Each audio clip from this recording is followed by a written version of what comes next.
needs to be more than that. Actually, early. This is great.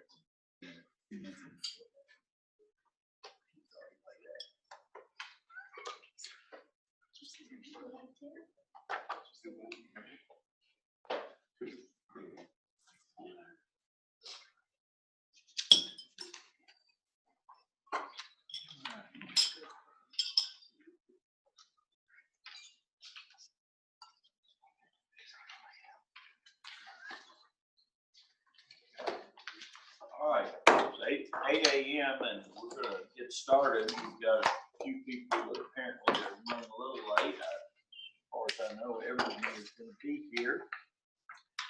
But we do have a busy day following a busy week, and it will be important that we stay on task this morning and stay on time so that we can be present at the luncheon today for our distinguished alumni. We'll get right to the agenda, and our Academic Affairs Committee is first up. Regent McKinney, I'll ask you to present. The first, we have 4 action items today. The first one is AA-1, approval of the Thompson Complex Center Lane name change. Discussion. Motion and a second, and then discussion. I would entertain a motion to approve AA-1. So moved. Second. Terry has a presentation. Yes, so this is a, You second. the proposal is a name change from the Thompson Complex Center Wing, because it isn't a center and it's not a wing. So it really is, and the proposal is to change the name to Kelly Thompson Hall.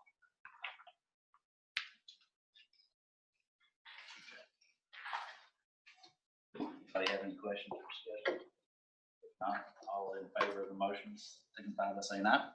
Aye. All opposed? Motion carries. The next one is AA-2, approval of the Agriculture Department name change. Do I have a motion? So moved. Do I have a second? Second. You have something to say on that one, too? Well, we also have representatives from the chair of the Department of Agriculture, Dr. Fred DeGraves, and the dean of the College of Science and Engineering, Dean Stevens, to speak to this name change. Do you have any questions? Good morning. Morning. I'm totally unprepared for a presentation.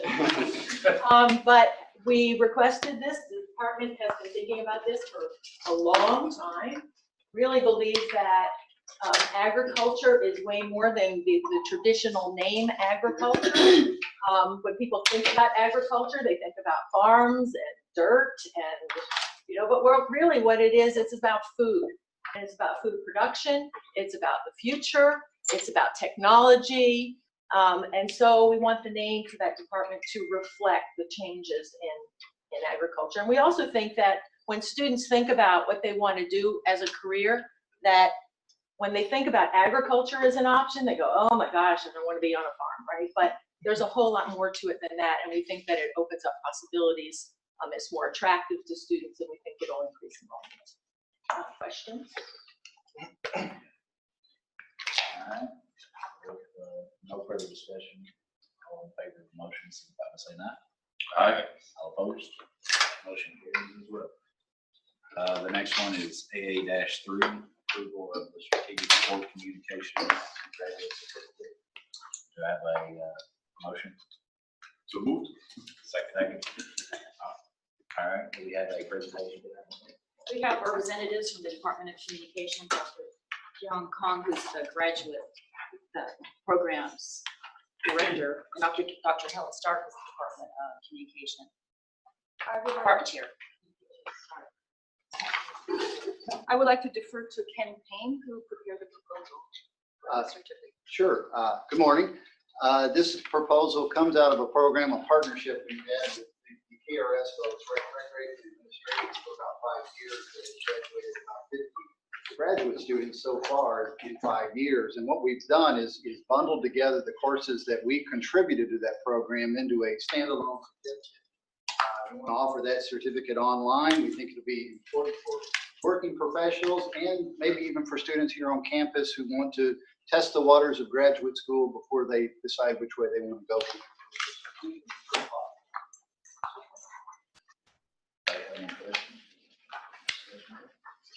Okay. All in favor, say aye. Aye. All opposed? Motion carried. All right, the last action item on the agenda is the board approval of the maritime appointments. Do I have a motion? So moved. Do I have a second? All right, just playing, man. Easy to take notes. Hey, we have someone discussing the maritime appointments. Yes, I will. So the first is Dr. Michael Ann Williams from the University Distinguished Professor of Folk Studies, Anthropology. And she was instrumental in creating that department and serving as department head for 12 years. In total, she served WKU for 32 years as a distinguished scholar, a very successful grant writer, and she also was a recipient of the Potter College Award for Public Service. And she served as president of the American Folklore Society.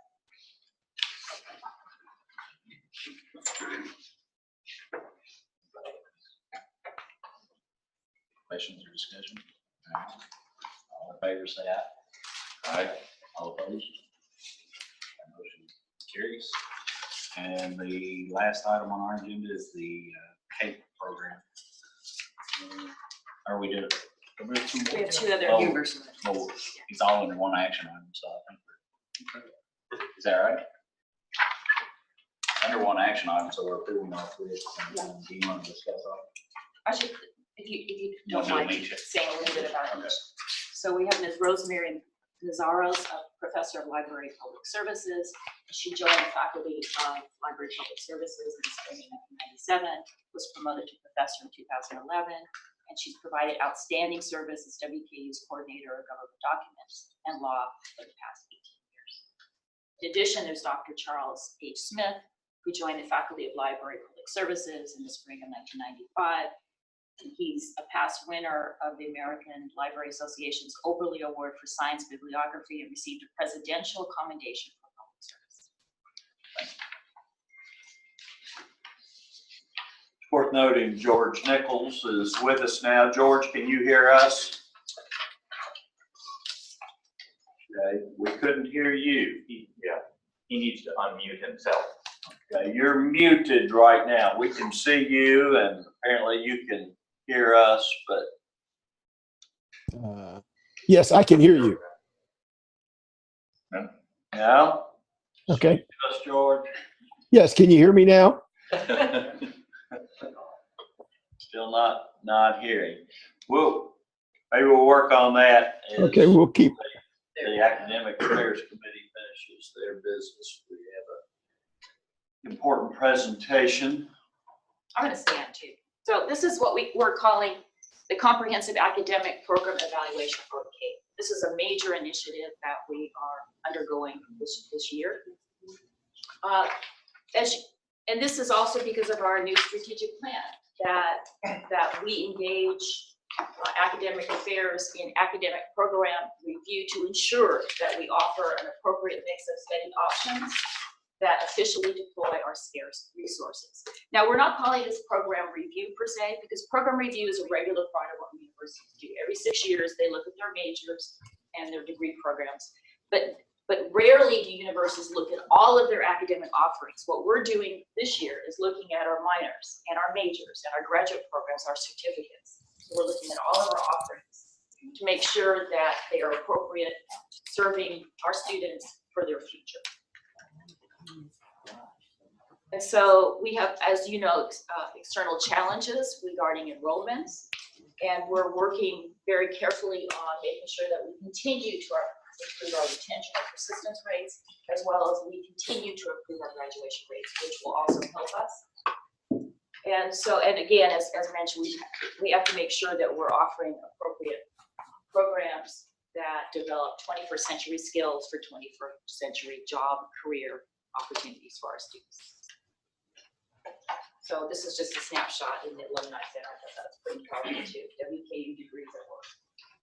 So we've done a lot of things to date. So we've met with all of the colleges and the deans and their leadership teams. We've held an open forum. There's been a lot of communication with Academic Senate. And we've also developed templates and scoring rubrics that last Friday went to all the departments. And those were also vetted with a group of associate deans and department chairs and faculty. And then I think it was Tuesday that we developed, a CAPE website has been developed, and that has also been distributed to the campus so that they are up to date with each step of the way. So we anticipate that by January 8th, all of the departments will have analyzed their programs using different rubrics. They will also have a narrative, and they will make recommendations whether they think each of their programs is a growth area, should be continued as is, needs to be transformed, or needs to be suspended. That will then go to the dean's level. The dean's levels will also look at all the programs in their respective college and make those recommendations. After that, it will go to a university-wide committee comprised primarily of faculty who will not look at all 350 programs that we offer. Instead, we'll look at a set of department programs. 2 people will do that and make recommendations. And then those recommendations the initial recommendations of the 4 buckets will be made by March 1st. By March 11th, any program that's recommended for suspension, the faculty from that program will be able to present there will be hearings held so they can present their arguments. And then final recommendations will be made to the provost's office by March 18th. And I should say too that if a program indeed is recommended for suspension, that any students in that program will be taught out to honor our students and to do the right thing too. So by March 18th, the final recommendations from the CAPE committee will be sent to the provost's office. By March 29th, recommendations are due to the president's office for the Board of Regents Academic Affairs Committee meeting on April 12th. And then by May 10th, the Board of Regents will make its final recommendations. Do you have any questions about this?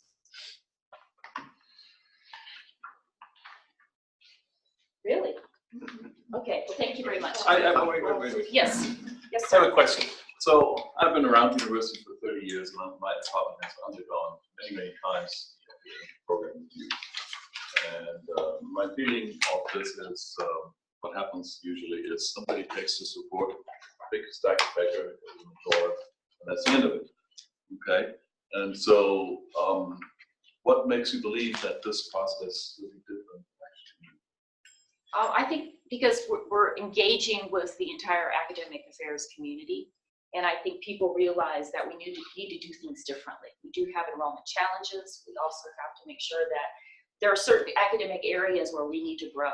How can we do that if we continue with the same portfolio? In other words, we have to be very strategic with our scarce resources and deploy them properly. So I think people are ready for this. Many people have come to me and said, you know, we need to do this. We understand it's going to be a difficult process, but it needs to be done for the future of our students and for the future of the institution.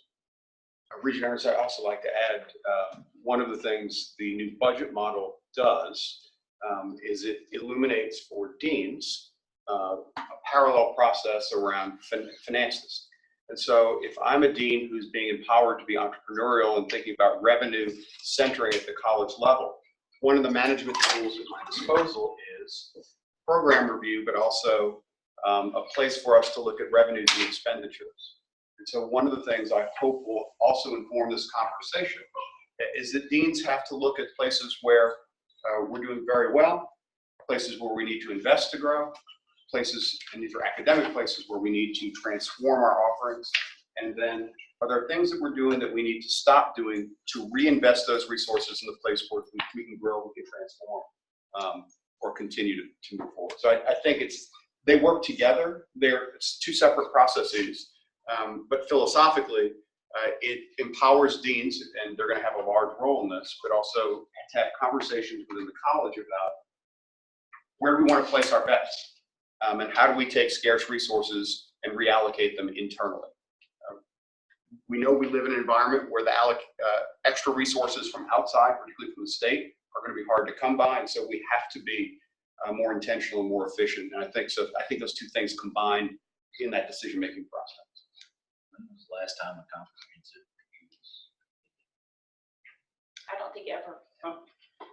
I'm aware of a similar review was done back in 1997 in response to House Bill 1 when Governor Patton was elected.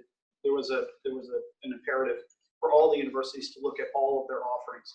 The purpose at that time was to try and minimize duplication across campuses and to develop distinctiveness. So it was a statewide initiative at that point. It was certainly done then. I think maybe a smaller version of it was done perhaps 10 years later, but nothing to this scale since then. The second paragraph on here, I think, is really worth noting because it does outline the challenges that not just Western University is facing, but all universities. Demographics, there were less students born during this era. We were seeing a sharp decline in the international students. We all know what's happened to state funding. And then the other thing is the discussion and conversation in the public about how important college education is or isn't. And I think all those are strong reasons why change has to occur, and we have to match our income with our outgo. This is a strategic way of doing it. Sure. I attended one of the open forums with Provost Ballman, and I can say that in that hour and a half, the faculty that were present were extremely engaged. It was very interactive. I think they understand, based on the presentation, the gravity of what's going on, and will respond likewise. I have a follow-up question. So if we are going to direct resources in some programs to grow programs which are growing, that also implies we're going to take away some resources from some existing programs. So do you anticipate that we will actually eliminate some programs? Yes. I think that also, if you look at enrollments, and I think the Great Recession also was really impactful on students. So when they come to college, we wanted the great WKU experience. They also want to make sure that they have a career, a job. And so that's also being reflected in the enrollments in a lot of programs. So again, we cannot be all things to all people. We have to be very strategic. We have to serve our students even better than we're doing now.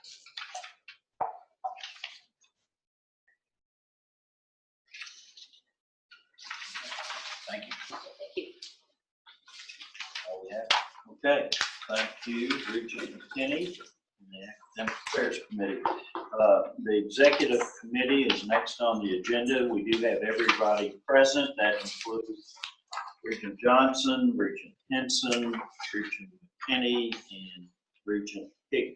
So we are all present, and we have 3 action items. First involves approval of some naming of some designated rooms which we have listed for us. And I'll entertain a motion to approve those. Motion and a second. Any discussion concerning those?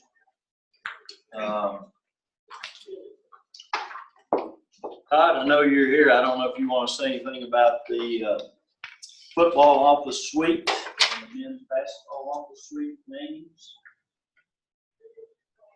Yeah, too. Those are areas of prime inventory for us. Joe Micatrato, when we talk about him first. Yes. Yeah, or football with Micatrato, and then because there's a women's basketball component too. I just want to make sure. Yeah, we have the men's, Steve and Lisa Shirley. Yeah, that's the men's basketball. Steve Shirley and Lisa Shirley have been very loyal supporters of all of our programs, really, but made a significant contribution to cover the video boards, help cover the video boards in Little League, so we're named the men's basketball office suite.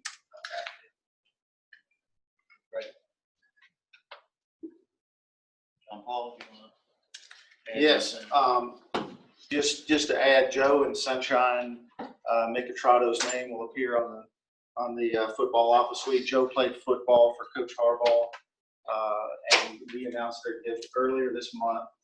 And it's worth noting that Joe and Sunshine also made at the time, a couple of years ago, the largest gift to our Department of Family and Consumer Sciences to name a dining room there in the family's name and create an endowment for the hospitality program.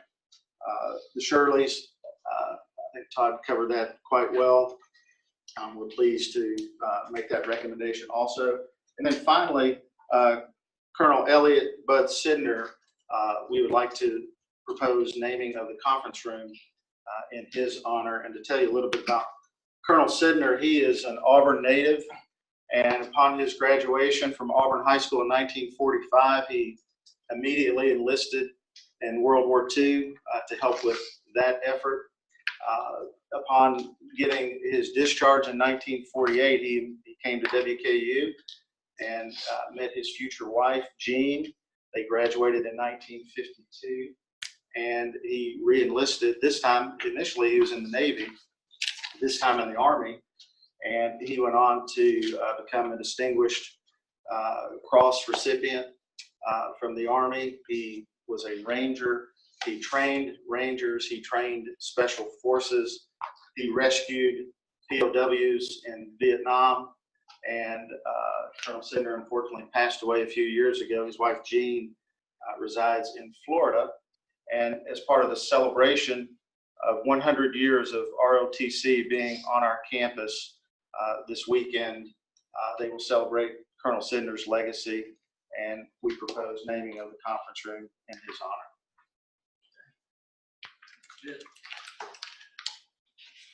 Any other comments or discussion? We'll take all three of those together then. All those in favor say aye. Opposed, like sign. Motion passes.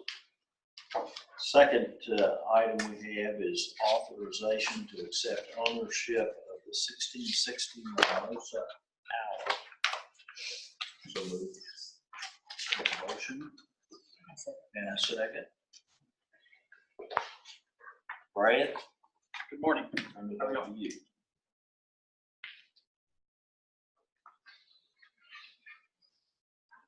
Brought some pictures along. It's a little difficult to describe real estate without a little bit of two pictures. This property is located at 1660 Mimosa. It's directly behind pointer door. Gary Ransdell Hall is located here with Regents Avenue and Normal Drive. We're located here in this building here. This property is located right here in the alleyway. It's just a small nondescript house located behind the Floral Design Training Center. The house is located here, and this is facing Regents Avenue here. The WKU Real Estate Corporation, a subsidiary corporation of the WKU Foundation, acquired the property January of 2007. They continued to rent the property until such a time that the university determined there was a need for the property. We have, in the last 3 years, leased this property as a visiting scholar house and used the house for those purposes. The property is a 2-bedroom, 1-bath, 672 square foot home. Located on less than 0.25 acres. In July 30th of 2014, appraisal indicated a value of about $66,000. So it provides you a little bit of evidence of what the price or value of that property would be. The WKU Real Estate Corporation transferred it or agreed to transfer this property to WKU at no cost, and its continued use would be expected to be a visiting scholars house, with the proceeds to go benefit for the benefit of maintaining the house and obviously the Honors College. anybody have any questions in regard to that piece of property?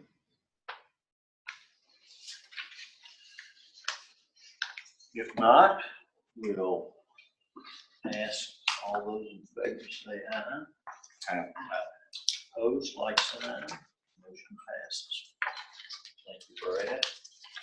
Next item is concerns a lease agreement on bypass property. That part of that, Brad. It is part of that. Sorry.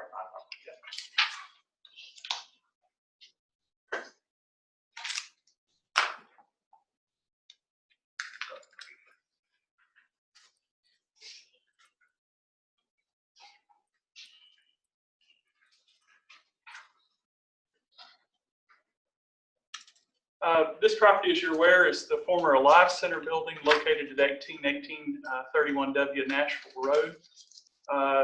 This property is located, the roundabout is presently here, and this is the Goodwill building. We own this property here.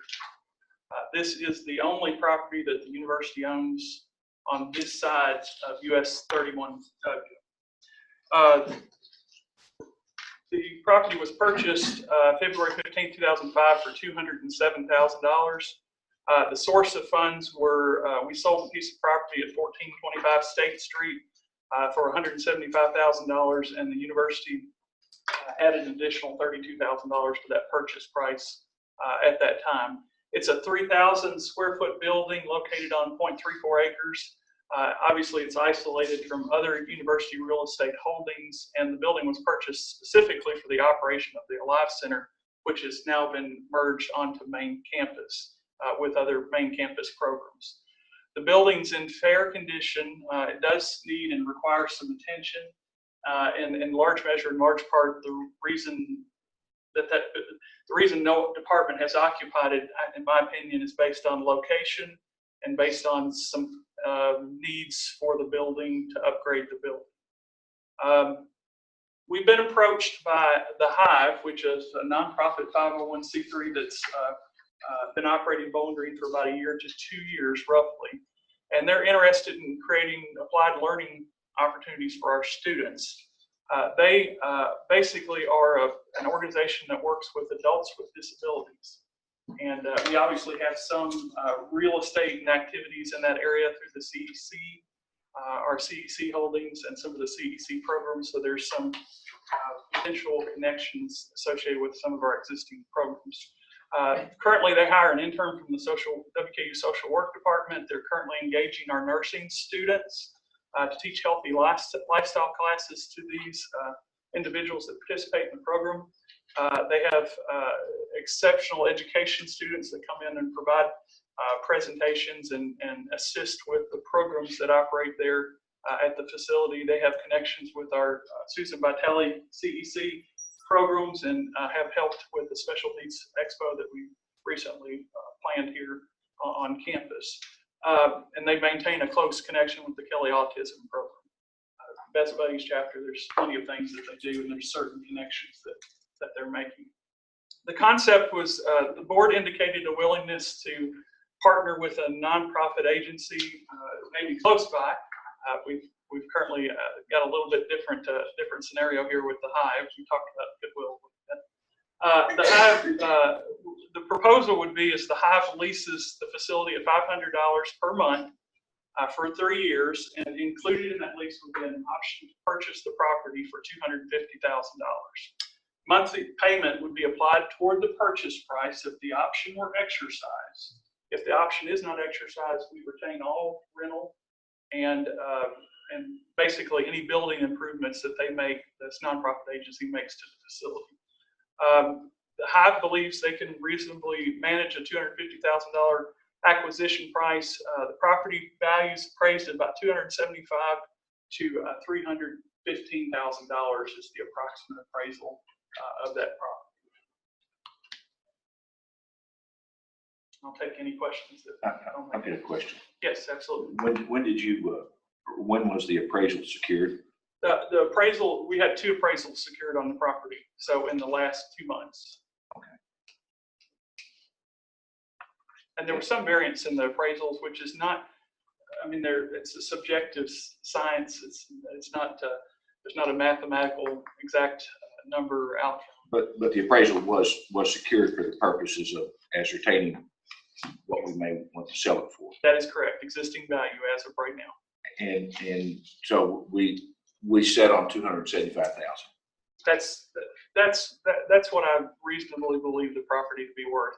There's some limitations with the roundabout, because once you pull through the roundabout, you got to make a right-hand turn. So some buyers would find that challenging. It's more difficult to make a left-hand turn from 31 into the property. So there are some challenges. Plus the condition of the property, it's going to need significant work there on site. And have there been any other proposals to purchase the property, not necessarily lease, but purchase the property?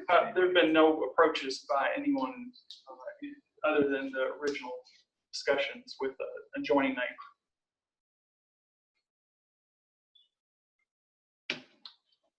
Any other questions? If not, I'll ask for a vote. All those in favor of the proposal as presented, say aye. Okay. Opposed, like sign. Motion passes. Thank you very much. George, can we hear you? Can you hear me now? Yes, great. Good, great. Good. All right, we have a couple of information items. I'll call on John Hall Blair again to give us an update on the Baker Foundation developments. Yes, thank you, Chair Bell. In June of 2017, WKU and our community suffered a great loss with the passing of Jerry Baker, successful entrepreneur, an iconic philanthropist at WKU and beyond, and really just a beloved son, and someone that I know many of us knew well and appreciated all the contributions that he made to our university.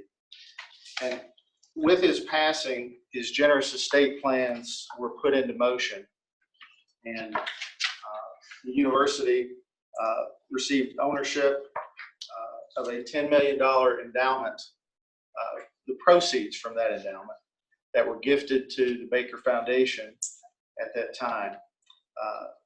Also, as part of his estate, the Baker Foundation received ownership of the property, which contained the Baker Arboretum, the Baker Museum, and his personal residence were transferred to the Baker Foundation also at that time.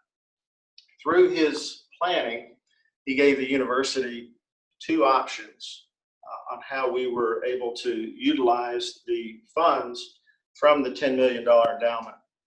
And I'll share with you all that the spending policy that the Baker Foundation has is 4.5%. So we're talking about $450,000 annually that the university will be gifted from the Baker Foundation beginning this year and in perpetuity, $450,000 each year. So I want to just describe to you the two options that Mr. Baker presented to us through his estate plans and the rationale and the choice that the university ultimately made for one of those options. So option one, the $10 million endowment could provide scholarships for select students from majors or minors that Mr. Baker chose in art, dance, music, theater, and horticulture. He designated that each one of those programs would receive equal distributions, and with an additional $1 million provision that he made in his estate that came directly to WKU, providing another approximately $50,000. We're talking about $500,000. So each program receiving annually $100,000 for student scholarships. In addition to the scholarship funding, this option allows all relationships, collaboration, and access between WKU students and faculty and the Baker Arboretum and Museum to continue as they had previously, just as Jerry wished. And WKU, by choosing this option, would be relieved of the obligation of assuming the expense to maintain those properties. So I think that's an important factor that I wanted to share, that we certainly considered in making the decision. Another option Mr. Baker provided was for the $10 million endowment to provide that annual 4.5% to WKU to fund the operating budget and the employees of the Baker Arboretum and Museum in lieu of the scholarships. And I'll say, after multiple meetings and collaboration between the Baker Foundation Board, primarily Bob Hilliard and Keith Carwell, and WKU administration, which included the president, the provost, Brian Russell, our chief facilities officer, and me representing philanthropy and alumni engagement, and also the WKU Foundation. We also collaborated with the WKU Foundation and ultimately with the College Heights Foundation as well. We studied the decision. We looked at the budget. We learned that it was actually more than $450,000 at that time on an annual basis. So there was already a gap. The president shared that the university would not be in a position to provide additional funding in addition to Mr. Baker's philanthropy. So that was a stipulation that was made, and that was understood that no additional university funds could be afforded for the project. So through these meetings, we gained an even greater appreciation. I want to share for the Baker Foundation sound management of the property. They were pleased with how the partnership was moving forward. They were also pleased to continue the management of the Arboretum and Museum, and they are able to do that with additional funds that Mr. Baker provided through his estate that are also housed in the Baker Foundation. So just to summarize, after considerable consultation with the Baker Foundation, a very strong consensus emerged over time to best serve the university's interest, that we would choose the option Mr. Baker provided to designate the $10 million endowment in support of student scholarships while continuing the strong relationship that we have with the Baker Arboretum and Museum. Thank you, John Paul. Questions, comments from anyone? I think anyone that knew Jerry Baker would feel like would be pleased with that decision, and that money was going to go to students and scholarships.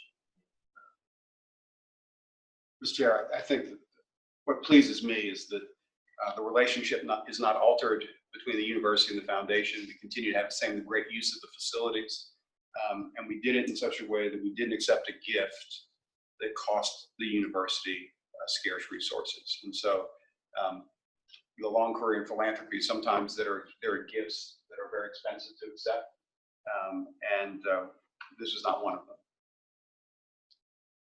Very good. And just to punctuate that, when you talked about Jerry, I was reminded as we celebrated his philanthropy with Keith and Bob, they both shared that he would indeed be very pleased with the outcome of the decision that was made, as it was one of the two options that he presented to us. This also follows along with our strategic plan being student-centered. It's taking resources and providing scholarships to students who would otherwise not have them. So I think that's really a neat part of it as well. And I think you had no option, but actually option one. Good work. Thank you. And Chair Bell, before we move on from the topic of philanthropy, I know the president has a very special announcement that he would like to make at this time. Continuing in our trajectory of Regents making gifts to the university and setting the stage for the campaign to come, and demonstrating your personal leadership and the importance of philanthropy to this institution. Today, I'm very pleased to announce that the formation of the Kristen T. and Philip W. Bale Excellence Funds to support the mission of WKU's Center of Leadership Excellence. Kristen and Philip both have served as regents. They both have served as chairs of the Board of Regents. And we're thankful, not just for their service, but for their personal philanthropy to the total of $250,000 to support this effort. So Philip and Kristen, let me say thank you very much for your leadership. Thank you for your service. Thank you for your personal friendship. And thank you for this gift.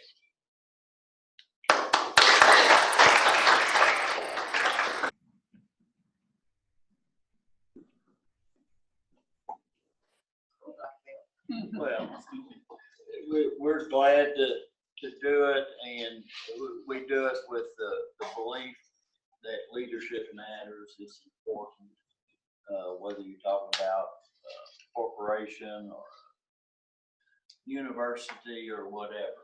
And we also do it with the hope that's well-founded that Western Kentucky University will find ways to use this money in an effective way that hopefully will be long past our tenures on this board. And then we do it, I think, more out of gratitude than anything. And, you know, the great thing about being on this board, or any board, is the relationships you make. It's the people in this room, not just around the board table, but in the university. So selfishly, we have benefited far more than what this gift will give back. But that's what drove our need to give this gift. Kristen's here with me. I don't know if she wants to make any comment. I just want to thank the university for allowing both of me to provide service in a variety of capacities. And lovely. I want to thank Tim and Casey Bowen for their strong leadership. I want to thank John Paul Blair for allowing this whole process to be such a positive process. It's good. Yeah.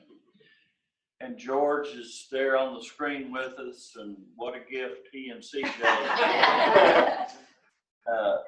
gave the university within the last year, and that certainly was inspiring.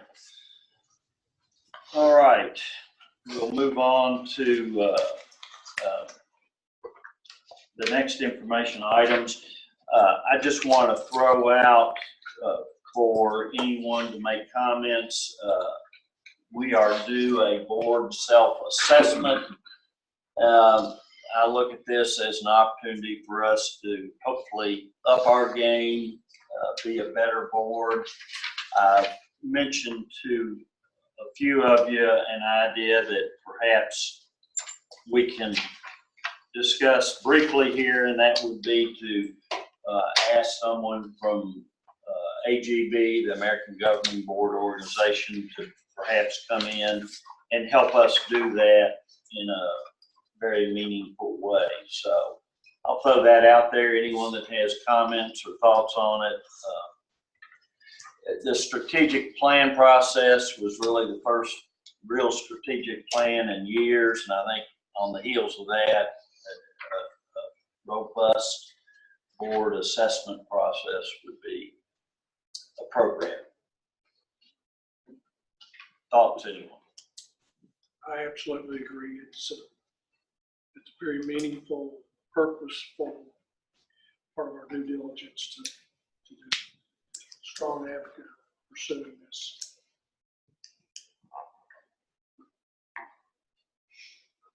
George, you look like you want to say something. Yeah, I too support it, endorse this. When you think about the effectiveness of a board and the cohesiveness, going through this process is so critical. And there are obviously tough decisions we've had to make up to this point. There will be more decisions we'll have to make when you think about the future of what the institution will be challenged by.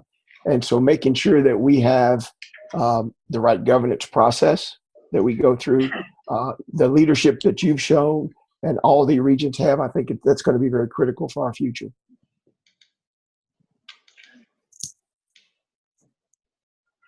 Does anyone object to the idea? If not, we will proceed and I'll get with President Boney and we'll try to get a process in place in the coming months. Right, and in that vein, I'm gonna ask Regent Henson just to give us a brief update on where she and her committee are with the bylaws process. We are still working on it. I've been working with Julia and Deborah, and we took all the suggestions and all the comments that we made at the working meeting we had in August, and have incorporated them. We're still kind of figuring out, doing some tweaks here and there, and would like to be able to review it at another point with all you all to make sure that we've got your all's input before we start scheduling it for a reading, first reading.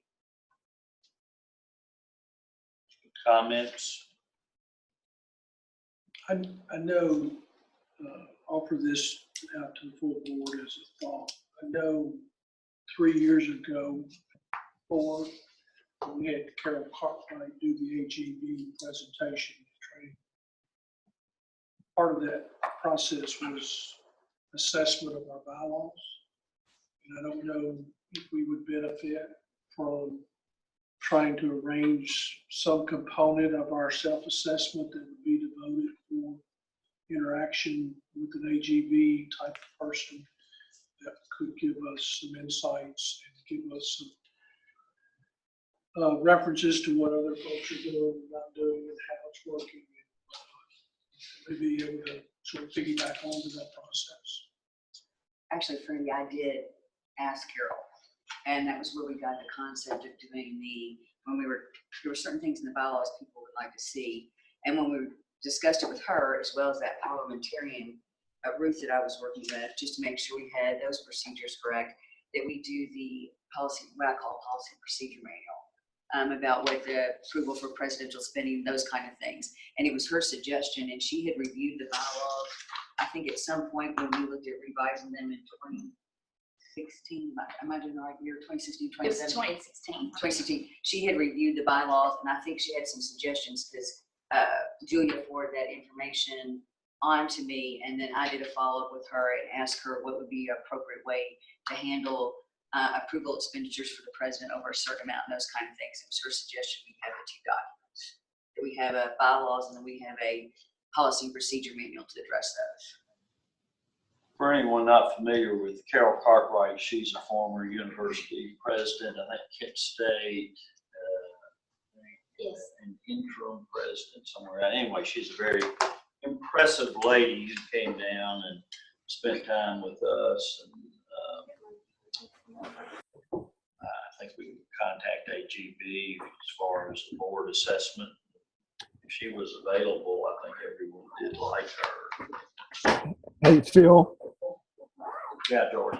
just curious, the reference that Freddie made that she had done some work for us before, is there a document that we could review in terms of what recommendations she made previously? Yes. Yeah, Julia gave Yes. us right here. Yes, I can forward that to you, George. That'd be great. I think it would be nice for those of us who are new to be able to see what was addressed or dealt with at that point in time, then leading up to where we are now, just to sort of pull it all together. So it'd be helpful. Yeah. Have we started drafting the policy and procedure? No, because we were waiting until the bylaws were completed to be able to move forward with that. To make sure everyone approved or agreed that that was how it should be controlled. That's part of the bylaws. But we can keep, I think from one of the conversations we had, we can keep the policies and procedures, whatever terminology we use, separate. Yes. So, yeah. But would it be, what I'm getting at is, we have some concerns about our bylaws that aren't being addressed by the bylaws, that are gonna be addressed in a future document. Would it help to at least have some type of draft of what the policy and procedure would look like? We can look on that. So that it'd make you feel more comfortable about approving the bylaws without those items being addressed. yeah, that's a good We point. haven't addressed. That's an excellent point. And also, we were wondering if you all were gonna suggest, or if it was the board's consensus that we keep those procedures that people are asking in the bylaws. So that was why we hadn't really moved ahead with doing the policy procedures. We haven't really voted on the bylaws, whether to remove that part of it or not. But we can start working on those as well. I agree. I think And we then need use to a have code. it in Need to know what your policies, Yeah, procedures. if I'm gonna say this is the right way, I'd like to see what the policy. Right, I agree with you. It'd be real, it'd probably be easy to whip up too, actually. And actually Carl Cartwright she has done a presentation for the Kentucky State Board training that you all will attend in December. Was it last year or year before that she was a presenter? Last year. She does a really nice job, really a very good job. So would this be a group meeting, or is this one-on-one? I'm sorry, I'm just curious about what you all are envisioning. Does she work individually on, or is this a board assessment of how the board works as a whole? Well, I think, and another thought that I had in considering all this recently was that we may need a special call meeting at some point just to deal with those matters. I think ideally if the consultant came in, there would be time for them to meet individually as well as a group. I was not clear what the first iteration of this looked like. Well, I don't think we've gotten that far in the thoughts of it, and that's why I wanted to bring it up today for people to offer suggestions and thoughts. It sounds like an AGB consult is agreeable with people, and we can figure out what that should entail. And If you coordinated it with the December 18th meeting, or the board orientation, Kentucky State, it might be a little bit cheaper to be able to have her come in. And when we went through the board orientation years ago with Fort Carroll, I kept thinking that maybe even, I can't speak for the WKU Foundation, but it might have been a nice presentation for her to be able to work with the foundation, possibly College Heights, just to talk about fiduciary responsibility so that we could split her cost, was my thinking. After you brought it up, I started thinking along those lines. Like I said, I can't speak for the foundation or College Heights, but I do remember thinking when we were going through the presentation she did us 2 or 3 years ago, that it would be really good for several of our boards to be able to sit in and get that education, hear about fiduciary responsibility, and for people to know when they get on these boards what's expected of them and what we should follow and how we should follow it. There might be a way to explain that. sure. I do think it will be important for everyone on the board to have a firm understanding of whatever is decided that we do. And it's going to take some time and thought from everyone to do that.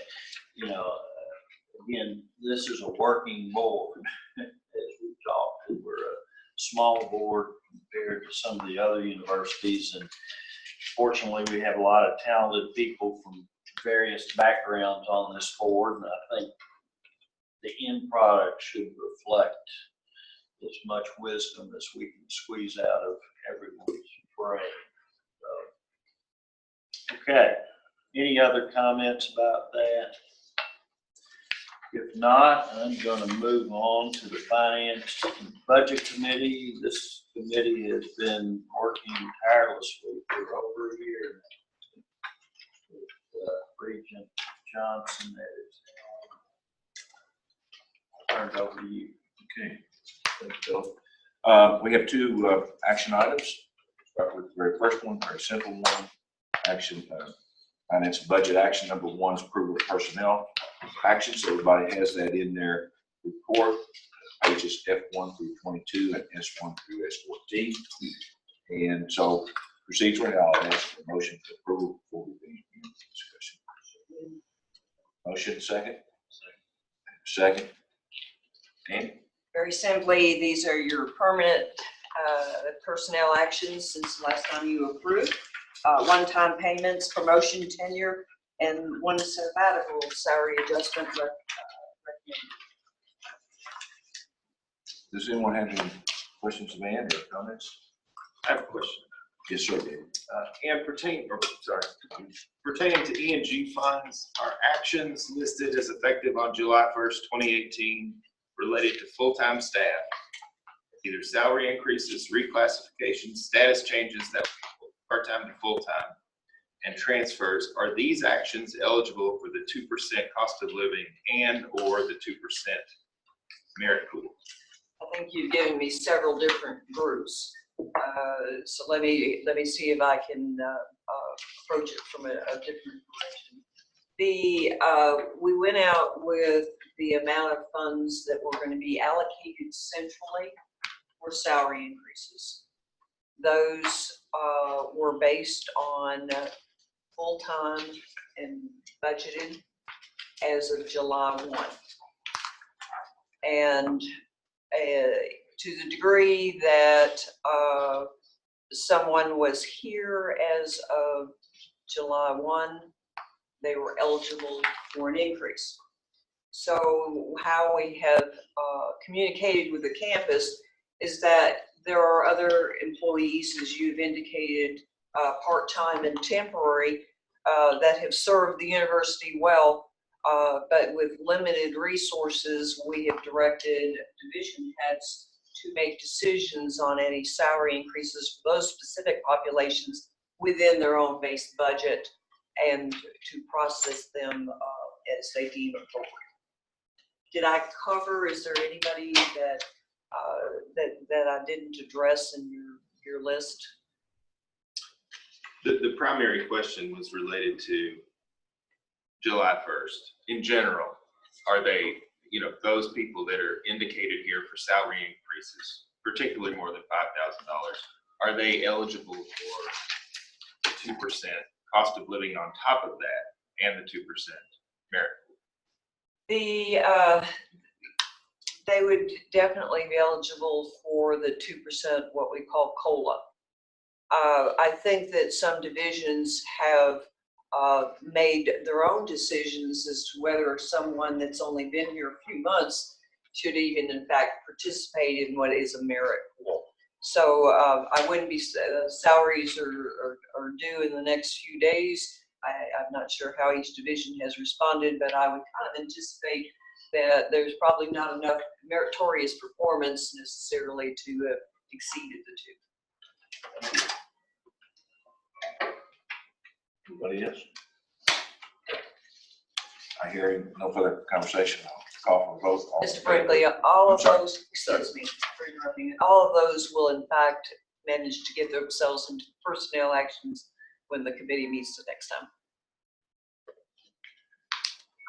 All right, call for a vote. All in favor, saying aye. Opposed, like sign. Motion carries. Second action item is acceptance for filing the first quarter statement of revenue and expenditures and procedural. I'll ask for a motion. Approved. Second. Motion. Second. Yes, sir.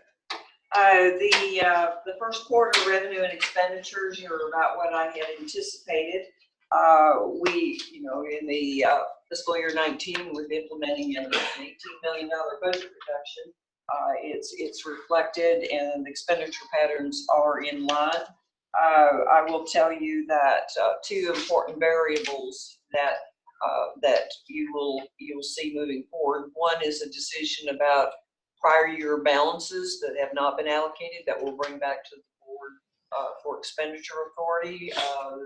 A portion of balances from last year will in fact be returned to divisions, and we'll have a recommendation for the committee at the next meeting. So right now, the only carry forward prior year balances are an accounting adjustment where perhaps you purchased an item and it was encumbered and has to be paid for. So we have not brought you a recommendation on allocating carry forward. In regard to what's most interest, how are we doing on tuition revenue? We're approximately 1% off a budget, which is pretty darn close. While 800,000 may sound a bit daunting to some audiences, but if you're looking at 80 million, it's a pretty accurate estimate. Now, what we are seeing in the mix of our enrollment might lend itself to believe that we could end up meeting our tuition estimate for the year with improved retention in the spring. So we'll keep you posted as we have spring data. The 800,000 is manageable Again, related to the previous comment, we do have carry forward to ensure that any deficit related to tuition will be covered between now and June 30th. But we're optimistic that that the amount that we see short in the fall tuition compared to budget will go down in the spring. So we'll keep you posted. Any questions on first quarter? Anybody? Klaus? 800,000, if I would roughly eyeball this at $5,000 of tuition per semester of a full-time student. So does it equate to that we're down about 150 to 200 students in that order of magnitude? You know, what I'm looking at is what accrues centrally. In terms of the enrollment report, which I'm not sure if it's on the schedule for probably December, but you have other populations that are not included in that 800,000. Your on-demand students are outside a special course offering. So there's some revenue that I'm not including in that number. That cohort programs are not in that number. So while your math is always correct in terms of what is accruing centrally, I would not necessarily say that reflects the institution as a whole. Regent Arts, I also, while $5,000 per semester would be the tuition for a in-state domestic student, we know we've been challenged, particularly with international enrollments for the past 5 to 6 years.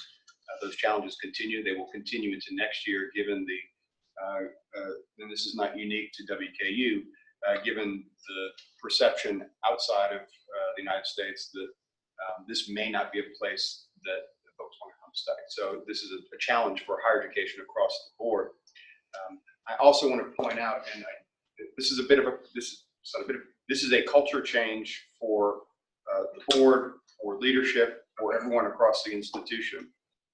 That while thinking about headcount is one way to look at enrollment, and we're still about 20,000 students strong in total enrollment, what's more important for us as an institution as we go forward is to think about net tuition revenue, the relationship between that and different disaggregated student populations. So one of the things I'm going to encourage and maybe even urge us to rethink is a continual focus on what is total enrollment.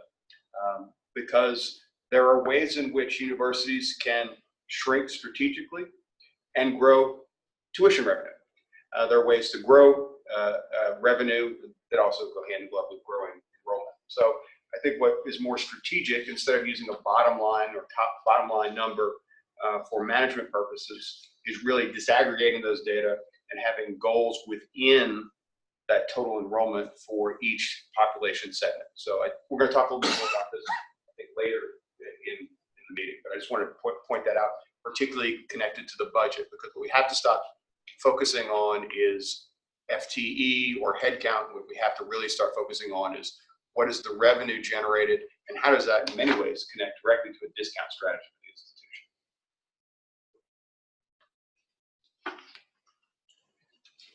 institution. Anybody else? George? Okay, hearing no further comments, then I'll call for a vote or a motion. All in favor, signify by saying aye. All opposed, like sign. Motion carries unanimously. All right, now we're into information items, and we have first one up from Ann with the auditor's report financial statements. Normally at this meeting, our external auditor comes in and presents the audit and the financial statements. As your agenda item states that we had a delay related to the official approval of audited beginning and ending balances related to our retirement system. Our audit was in fact finished yesterday, and we could have presented it today, but that wouldn't have given you any time to review it. So we would like to present it to the full board at the December meeting. Okay. Any comments anybody has? Let's go to Ann, thank you. Jennifer? We have quarterly internal audit reports, so turn it over to, it's on page 5, information items.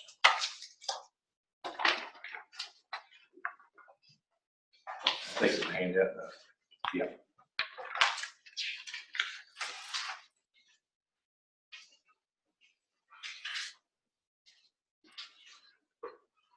I just want to first point out, if you see me shaking up here, it's not because I'm nervous, I'm breathing. So I'm going to stand up, maybe that'll get my blood flowing, I don't know. But so I'm going to start out with the sensitive data management review. And I want to point out it is a review, and as a reminder, there are 2 products that come out of the internal audit department. One is, of course, the audit report, and the other is this type of review report. And that's just a product of our consultation services that we provide. So anybody on campus can call and ask for help. And we use this as a product to do that, to maybe help them find process improvements. Some other differences to point out is there's no substantive testing done in a review. And also that report is an internal report only. Unless we find something that's very major or that we need to report out to you. It stays within that process owner's area. So we did do this one on sensitive data management review. Also to point out, it was on the audit plan, and so it's not an ad hoc project that we did. It was a planned and scheduled project. We had 14 recommendations that we were able to provide to the process owners for that. I do have 2 audit plans, or not audit plans, audit reports to talk about. The first one is the President's Travel and Entertainment Audit, and that's one that we do on an annual basis. The scope of that is to look at all the transactions that are incurred by the President when he's doing official university visits, and it goes pro cards, travel vouchers, different things like that. So with this one, we had 3 recommendations come out of that, and they were all considered low rated. And historically, that's been the case. We typically have on average 2 to 3 recommendations that come from that project. And they're usually low rated. And there's different variables that we look at, of course. And one other thing to point out about this one is they had a change in record keeper. So we had a change in the person that maintains the documents, that's doing reconciliations, and that's into all the ProCard requirements that they have as a record keeper. So there's a learning curve there. So we took that into consideration as well. But again, overall, no major issues from that project. The second one is the Suzanne Vitale Education Complex Operations Audit. That's a mouthful, so I'll refer to it as Brad did earlier as the CEC. If you don't know a lot about the CEC, it's a facility on its own, kind of on the edge of campus. And within that facility, they operate 4 different programs, and it starts from early childhood on through adulthood, and it includes all the ages in between that as well. The last numbers that we got from them as far as how many people they serviced is, I think 2018 spring semester, it was 250 families that they serviced, and that was from local community, also from surrounding areas. Another thing to point out with this one is that they called us to come and do an audit, and that doesn't happen very often. We don't get a lot of calls saying, please audit us. But they did. They wanted to make sure that they were doing things the right way. They wanted to make sure that they were following policy. And so they wanted us to come and look. And we were happy to do that for them, of course.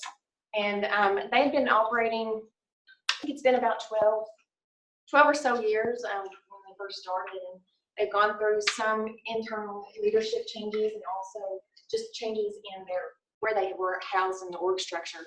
So they wanted to make sure that something didn't get lost or fall behind. We went in and looked at their operations, mostly their business processes.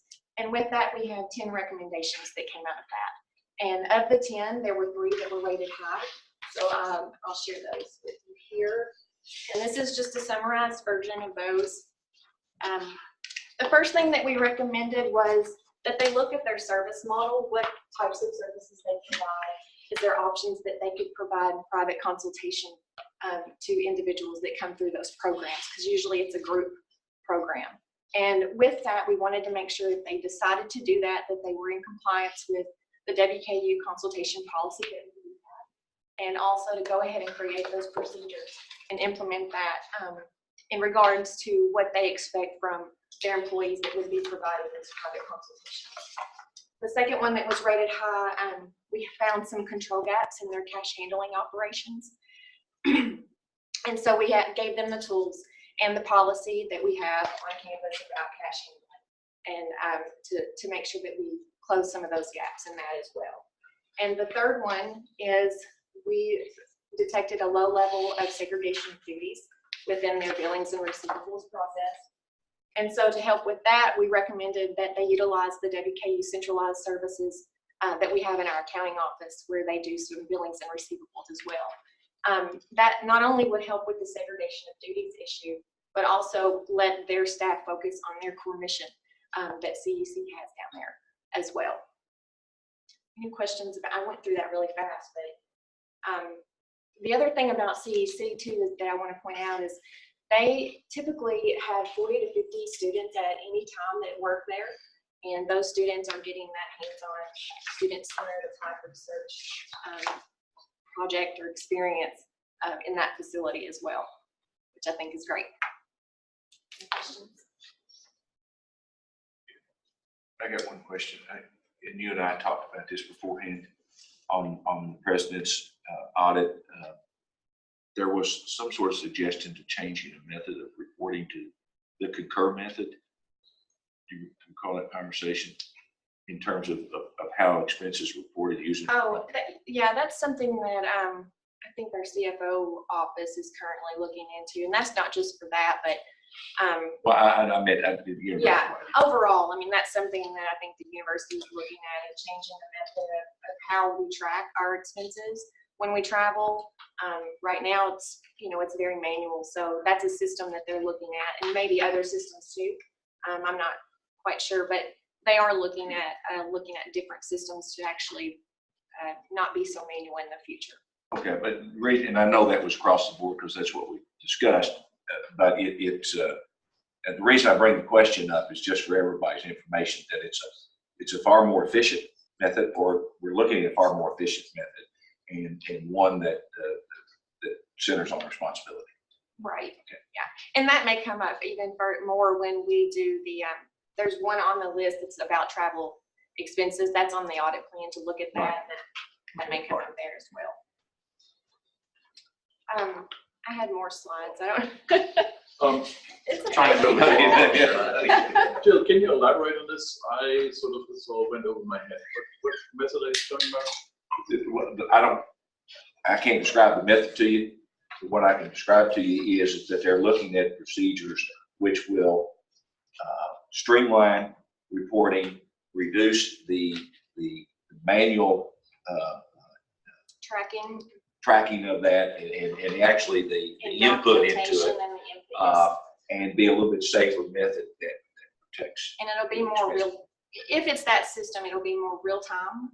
It's very user friendly. I don't know a lot about it. I've never used. It's called Concur, and that's just one of the probably many systems out there that an organization uses. But it puts it all in one spot, and it's really real time, and you can have your smartphone take a picture of your receipt, and it uploads it automatically. So it's just a way to accumulate things in one spot. We use it. The process, as you well know, is onerous, and it takes a great deal of time to take physical receipts, take them to paper. I mean, it's like 1950 still, the way in which we process those, and so this is moving up stuff at least until 1995 or something. I will say that it is the same system that we use at New York Live, the Concur system for expenses. George, we use it the same, advanced lifeline services as well. Yeah. So it is a good system. It works. I wanted to highlight that you're working on that, so that's We're working on something. The other thing that I do at this meeting is usually a high-level annual review, which my internal audit has been doing over the past year. And with that, we want to just mention the open items to date. So that's part of our follow-up process. With every audit that's been issued, we do a follow-up on the action plans that were provided by the process owners. And I've mentioned this, every year I try to talk about this a little bit. So this is a very condensed version of the massive database that we're accumulating over the years, just because of the number of audits that have gone out and the action plans we keep on, that we keep to monitor those. And so this is just a real easy look at what we had at the beginning of the year, what was added during the year, what was closed, and then what was currently still open. So as part of your role as the governing body, it's just for you to know that this process is actually happening. Different organizations do it differently. Some organizations may not have a follow-up process. Some institutions have, of course, more people in their internal audit department, and they are able to do even more than what we do, but our process is what you typically find. But we do monitor those, and we do get evidence of those things that are happening, the action plans that they've provided, so that we can have support to say, yes, we closed this, you're good on that part, and we can move forward. And that doesn't mean that we won't go back and look at it and test it later, but this is just a way that we kind of maintain those files and records. Other highlights, we started this annual survey, I think maybe 2 or 3 years ago, and that's for us to find out from our clients, are we doing a good job? What do we need to improve on? And so we've done that again, and we've gotten some really good comments. We want that constructive criticism, so of course that we grow and help the campus grow as well and succeed. I'll share that. I'm not going to share the whole thing today, but if you want a copy of that survey, I'll be happy to give you a copy. They are asked about different aspects of what the audit process is like, and also how we are like. Are we professional? I hope so. Are we objective? Yes, we are. So those results were very positive, and I appreciate anybody that responded to that, and we'll continue to do that every year. The other thing I want to point out is the continuing professional education hours. We do that so that we can keep our certifications, of course, and over the past fiscal year, it was 40+ hours. However, that number is going to change. It'll grow because our other auditor, Sarah, she has a 2-year grace period since she passed the exam and met all of the requirements for certification.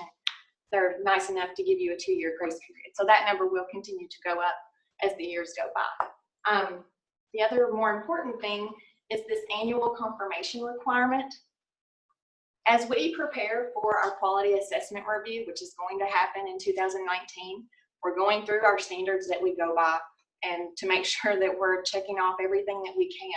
And we came across this, however small you want to call it, this attribute standard that we haven't done. We do it, but we haven't verbally confirmed to you our independence. And that's stated in the attribute that you see there, 1100, and it's actually underneath that is 1110. So the things that we do already that's not verbal is the fact that we report functionally to you. We also have the internal audit charter that you approve. We have the risk-based audit plan that you approve. So all those things are listed in that standard as evidence that we maintain our independence and objectivity. But I haven't verbally said we maintain our independence and objectivity. So that's my verbal confirmation to you on an annual basis. And that's it. You go ahead. Jennifer, 2 questions. Number 1, I would like a copy of the survey. Okay. I would encourage all the Regents to get a copy. Yeah. I know I saw a report of your fraud hotline, the activity. I can't remember where I saw it in the numbers. Could you briefly review that with us and let us know, articulate a little bit about how it's going? Is it being used? Are you pleased with it? Okay. On the information item, I think it says that we have 3 open cases right now. It's good or bad that it's not being utilized as much as it was when it first was implemented about 4.5 years ago when I first got here. Some of it's been just, you could say, a place to vent on things. Some of it's things that are related to accounting for your time. So we've passed those things along to the appropriate people if we are unable to do anything with that. And actually, this is the number 3 is wrong. After I submitted this, we had another report come in. And so it is being utilized. We do those in a way that we try not to have anything going crazy and bringing attention to anything if it's not warranted. So we have the preliminary review that we do, and it takes longer than what I would like. But again, there's 2 of us, and it's kind of hard to do that. But it is being used. It's not being used as much as maybe, say, UK has theirs, because theirs is also associated with their hospital as well. So their use may be a lot larger than ours. But overall, it's a good system. It's a good tracking system, and it has notes in there and things that we do as far as talking back and forth to either the reporter or when we do interviews when it comes to that. Does that help? Yes. On the open items, Mhm. I like this little report. Do you have an average age of the medium and high? I don't know if we track that or not, but I can see. I know we have the target dates are in there, so I can probably pick that if you want to see. Just like to see timeliness of how people are responding to those items. Yeah, and some of those things, just so you know, those target dates, we don't set those in concrete because we know life happens and things happen. But we do track, if we come to a conclusion with the process owner, do you need more time because of this? We'll track that as well. So I can look at that on the average time. Anything else? Okay. I think we're doing pretty well on time. We'll keep pushing forward though, so that we can make the Hogo luncheon. We have some guests with us, and I'll let Regent Henson start our Student Affairs Committee meeting and introduce our guests. Thank you, Chairman Bale. I would first like to introduce the Director of the Forensics Program, Mr. Gaynor Newman. Gaynor, you're here with us today. He's also brought 2 students with him, Derek Collins and Isaac Keller. You can do a presentation for us. Thank you very much for the opportunity. It's a real pleasure to speak to the board this morning. As Ms. Henson mentioned, I'm Gaynor Newman. I'm an alumni of WKU, and I'm proudly the director of the forensics program here on the Hill. But here with me are the real rock stars of the program. We have Mr. Isaac Keller. He is a sophomore student. He hails from Kansas City, Missouri. And we have Mr. Derek Collins. He's a transfer student, but also a sophomore. He's from Hattiesburg, Mississippi. So Derek's going to get us started off this morning. He's going to do about 2 minutes of an informative speech. So take it away, Derek.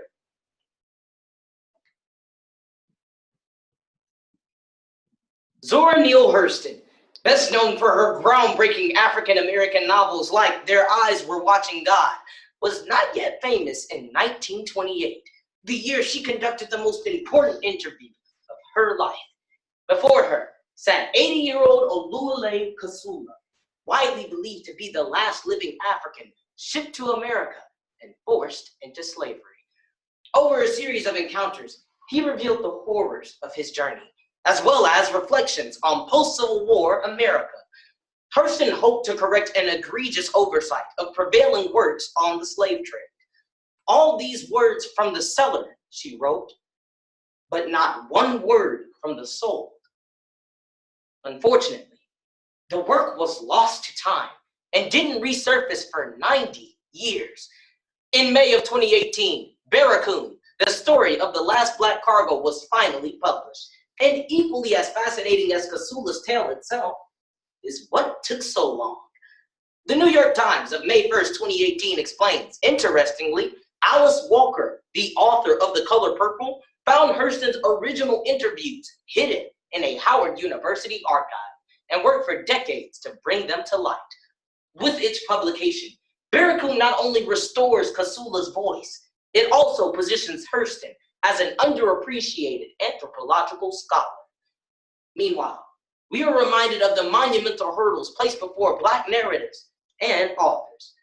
So let's explore the story of Barracoon its journey to publication, and implications of an account we've waited nearly a century to hear.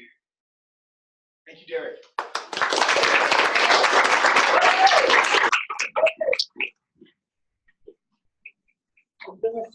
Those are just 2 minutes of his performance. It's a 10-minute performance, and so far this season, our students have composed over 1,000 minutes of material, from debate to public address events, like you just saw, to interpretation events. But all of you know those things already. You already know the WKU Forensics program as a national championship speech and debate team. You know our legacy as one of the oldest student organizations on campus, as one of the most successful student organizations on the campus. But we're here to talk to you today about some of the things you might not know about the program, and to really shed some insight on how your support truly transforms the lives of these students. It all starts for us.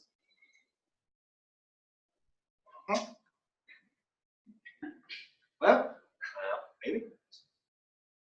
Let's see. There's George. Hey, there's George. At any rate, it all starts for us with recruitment.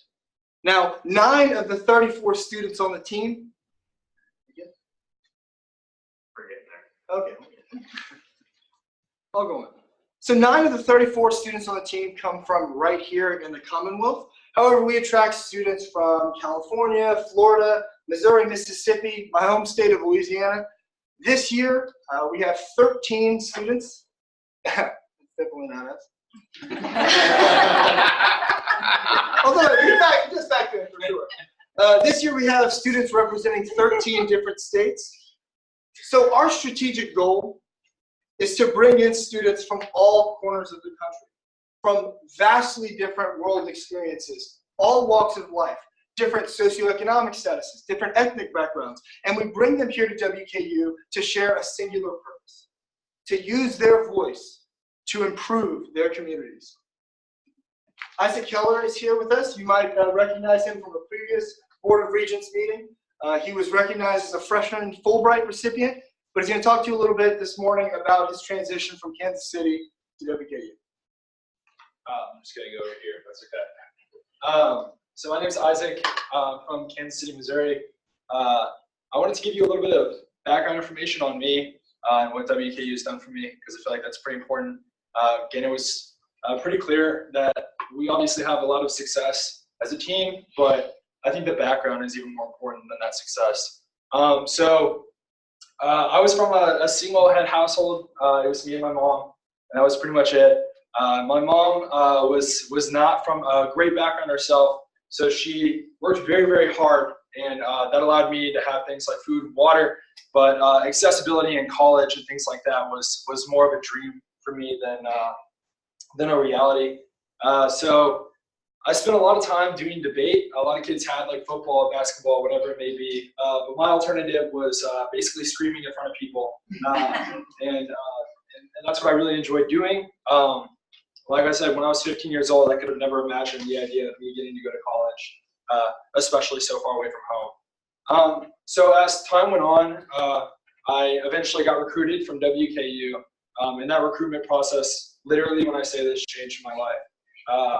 I, again, thought that college would never have happened for me, and now to know that I was able to not only go to college, but to debate while I was in college was a life changer. So since I've been at WKU, that debate and forensics has planted a seed in me. I'm the president of 2 different organizations here at WKU. I've been recognized for national scholarships. I'm doing research with Princeton University, actually. I just got back from their university.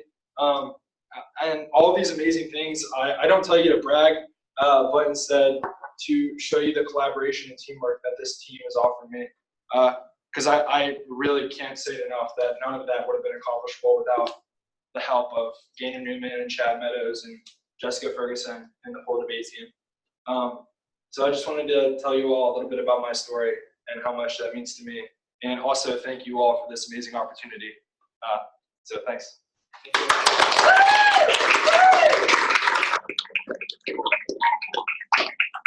In total, our students represent 24 unique major minor combinations, because whenever you're dealing with a contest of of ideas, it's crucial to have cognitive diversity. But it's also really important for us to recruit students. Oh, by the way, this is a map of all the students where they've come from since 2012. It's also important for us to recruit students from different ethnic backgrounds. This season, we have 10 students who are students of color on the team. Oftentimes, these students will use performance showcases, like the Black Excellence Exposition, or recently our Latinx Performance Celebration, and they use their skills in order to inspire other underrepresented groups on our campus to find empowerment in where they come from. We also have 8 students on the team who are identified as LGBTQ+, and for the first time ever in the history of our organization, they will break the silence and raise their voices for our first ever LGBTQ+ performance showcase. The whole idea here is that we want to teach our students that uncovering their history, that sharing their voices is key to a better world and certainly key to a better university. Whenever I have a conversation with a high-profile recruit, sometimes they'll say to me, it's kind of surprising how nice everything is, like how nice y'all are. You know, they said that there are competitors, other schools, will frequently tell them that the reason why they do well is because they focus exclusively on forensics. And I love that. I love it that they get it so wrong. In fact, it's the way that we help our students prioritize their role at this institution that makes us such a successful organization. That's us winning a bunch of stuff. That's cool. It is cool. And here's how we do it. We integrate everything. We focus, we get our students to think about academics. We talk to them about how do you take your academic interests, how do you take your personal experiences, your personal interests, and unify them into the competition. The competition values things like quantitative reasoning and logic, and how do you communicate your ideas. That also helps them tremendously with their coursework. Next, the community. I do not care if a student comes home with a national championship if they are doing nothing to improve their advocacy here at home. That's the whole point. What that does is it creates an experiential learning and also helps set up our students for future success. Finally, yes, they do focus on forensics. They focus on practicing and honing their arguments. This academic rigor has helped our team members achieve and become incredible leaders on our campus. Here's a few things. We've had above a 3.0 GPA since 2013. This past year was a 3.3. The year before was a 3.36. We're shooting for a 3.5 this year. With the incredible work of the Office of Scholar Development, our students have achieved some incredible national scholarships. These are just since 2012. And most importantly for me, 89.65% of all of our recruits since 2013 finished their team eligibility and graduated from WKU.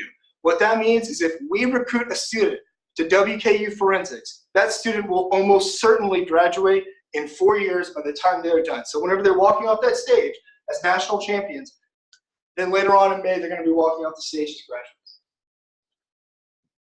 How do we do it? This is the process. I'm not going to read it to you, but you can follow along in the book. It's kind of like a choose your own adventure thing. It's a little complicated, but it all boils down to this. We get a lot of support, and we work incredibly hard. I'm going to tell you, I'm going to close with letting you know what the fours means. You know, the fours initially started in 2003. We attended 4 national tournaments, and over time, with some changes to the organization, we stopped attending one of those national tournaments. So it went on to mean the competitive goals were winning the state tournament, winning the AFA national tournament, winning the NFA IE tournament, and winning the debate NFA national championship tournament.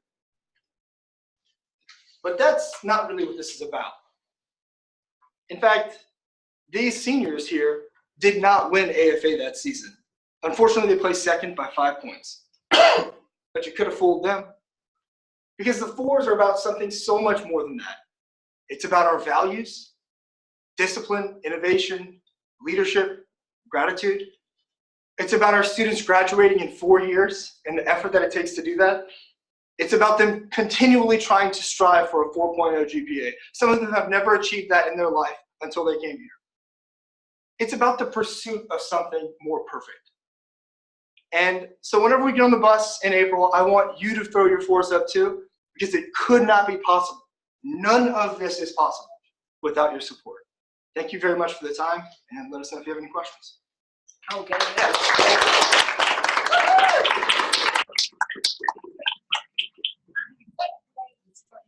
I know we've been celebrating homecoming all week, but you just kind of put the icing on the cake for us to swing into Hoda and the ball game tomorrow. We're going to win. I mean, you are going to make it all possible with how nice presentation you all did. Thank you, Isaac and Derek, as well. It's fabulous. Brian, you want to follow that now, buddy? I'd like to introduce you all to Brian Schuster. You have a choice? I'll woohoo for you. Well, good. Well, thank you. I'm going to introduce Dr. Mike Riegel. Mike is the Assistant Vice President for Student Engagement and the Executive Director of Housing and Dining. And he's going to kind of walk us through the first year village and some of the things that's going on in housing. I would like to say it is inherently unfair to have to follow. So let's talk for a couple minutes about this idea of the first year village. Several of you have probably heard about this, but I want to kind of walk you through kind of where we are with that and what it will do for us. So as we look at this crystal ball, if you will, of the future of housing, this has been set for a number of years. A number of years ago, the determination was made that we were going to take Bemis and Barnes down and we were going to build some buildings back. So we're at this point kind of just following through with the strategic plan that's been in place for quite some time. What I want to talk a little bit about first is just to kind of say that what we are planning on doing fits very, very closely with the Climbing to Greater Heights strategic plan that has just come out. When you look into the strategic plan, you don't have to go very far to see if there's a place that said in our efforts to, I think it's significantly increase first to second year retention, we'll focus our attention and central resources on a robust, engaging first year experience. Each WKU freshman will have an opportunity to reside in living learning communities in the proposed first year village. So again, what we're doing here is absolutely consistent with what we're called to do in the strategic plan. So what's our philosophy? How do we do this? How do we stay in line with what the strategic plan is asking us to do? What is our philosophy in housing? What do we want to accomplish? And what I would suggest to you is that when we look at housing on the campus here, we really need to take what I would consider to be a Disney philosophy. And I know that that kind of sounds crazy, but the reason that I say that we want to do the Disney philosophy is this. When I go to Disney, I get to choose my adventure, as they say. I get to choose where I go, and each of those choices that I make has a price point on it, right? So I get to choose what my adventure is. I get to choose, kind of where I want to stay and how much that costs. And what typically happens with those costs is as the cost goes up, your amenities goes up. But here's the key to what Disney does. The service, the cleanliness, the hospitality, the helpfulness, the kindness, all those things that Disney is known for does not change. Whether I spend $125 on a hotel or whether I spend $1,500 on a hotel, I get the same Disney experience, right? So my amenities will go up as the cost goes up, but my experience stays the same.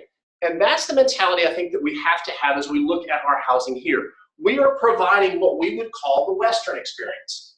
And regardless of which of our residence halls that you may live in, we should be giving you the Western experience. There's going to be different amenities depending on the students and depending on what they can afford and depending on what they're interested in having, but the Western experience should stay the same. I want to look just for a second, just to kind of give you an idea of where we are in terms of our competition and rates across the state. Here are the rates across the state for the state in terms of lowest price, because each university is going to have a variety of different places. So what I want to do is kind of capture the bottom rung for each of the schools. What you can see there is that we are at the bottom of that pack. We are at the lowest price, or the second lowest price across the state. Now, that can be interpreted as being good. That can be also a little bit of a challenge for us, because as you look at those costs, You can interpret that it's less expensive, but there are folks that can interpret that it's cheap, or that it's less quality, or that sort of thing. And we've got to make sure that we are providing quality as well as an affordable experience for students. So let's jump into this first year village and what we're trying to accomplish there. Right now, you're very familiar with, this is the south end of the campus. This is the bottom of the hill there. You can see the buildings that we've got. And if we went back in the exact same footprint with where Bemis and Barnes are right now, we would build 2 buildings in those places right there, and it would be a giant step forward for us. We have not, other than Hilltopper Hall, we've not built a hall in a number of years, so this will definitely invigorate some of the things that are happening down there. But we stepped back for a second, and we said, what if? And I'm thankful to have a vice president who allows me to get outside the box sometimes, and allows us to think beyond what we could possibly think of, that allows us to, that the strategic plan is talking about climbing higher. So we looked at it and said, what if? What if we looked at this as a life-changing kind of thing, as a once-in-a-lifetime opportunity, instead of going back in the exact same footprint as we had before, but what could we accomplish if we tried to climb just a little bit higher? What if we took out the parking lots that are down there? What if instead of having a parking lot in the middle of all those buildings down there, we said, what if we created a quad? Would that change the experience that students have if they were part of a quad area there, and this green space became something more like South Lawn, where students could interact and students could play Frisbee and those kinds of things? So we looked at that.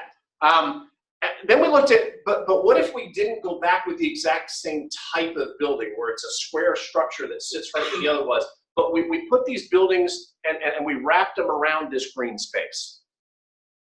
So that what we had when we were finished was this quad area down there with buildings that wrapped around it there that created a community. It created a place for students to engage and students to be a part of what was going on.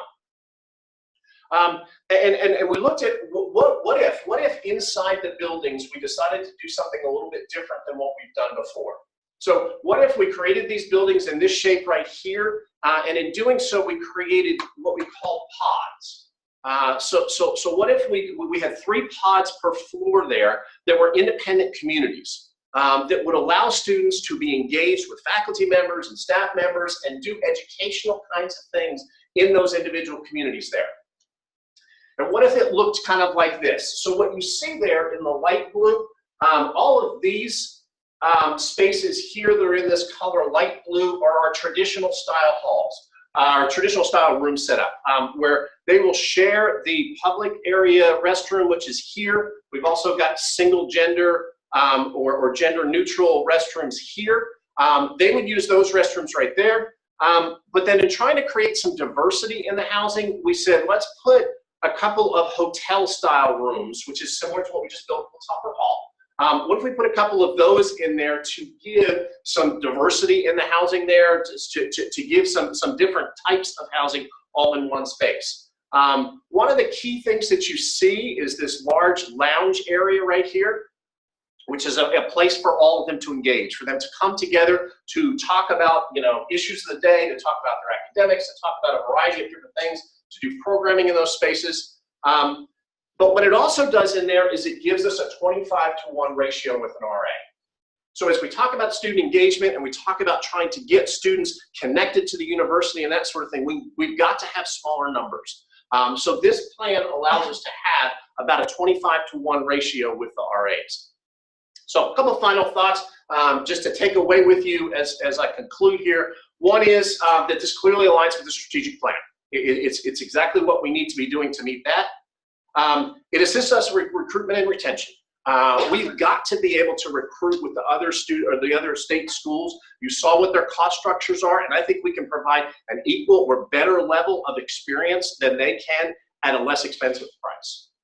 And then the last thing is it creates new learning environments for students that allows them to come together, to be talking about things, to be sharing classes, and allows them to hopefully retain and graduate at a higher percentage. Questions? Yes, sir. I heard, I want to emphasize on something. Are you going to have a student mix in there that will have older students, mentors, that sort of? Ideally, that's the thought behind those two hotel style rooms there, is that if we had some sophomores or juniors or seniors who were interested, because we know that those communities are built well when we have different levels of students in there. So it's going to be primarily first year students in the light blue rooms there. But ideally, if we could get some upper class students there, because what we find with students is that when students are struggling, when they're able to talk to their peers that have already gone through that, that's a good environment. So if I'm a music major and I take 18 hours or whatever, that if I'm taking 18 hours, I'm really struggling with my classes, it would be helpful to have somebody living next door to me who's just been through that, who's able to say to me, hey, I did it last year, and yes, you can do this. So the students that are now in the 2 dorms that will be removed during the process? Well, numbers-wise, we're in good shape because we just built 400 beds in Hilltopper Hall. So the whole strategic plan for our housing is not designed to grow our beds. It's to kind of level out the different types of beds that we have. So we're up 400 beds right now. We will begin construction hopefully here in the next month or 2 on that first building there, which does not necessitate us taking any buildings down. So this summer, the plan would be is that we would take down Bemis. So we had 5,000 beds when we started. We went up to 5,400 with Hilltopper Hall. This coming summer, we'll take Bemis down. That'll bring us back to 5,000. The following fall, we'll bring the new building up, which will take us up to 5,400. At the same time, we'll take Barnes down, which will take us back to 5,000. So it's a numbers game for us because financially, we've got to have full buildings in order to be able to do this. So. And now where will the parking for that, when you take that parking out, where will that go? Excellent question. And y'all are going to discuss that in just a few minutes. Okay.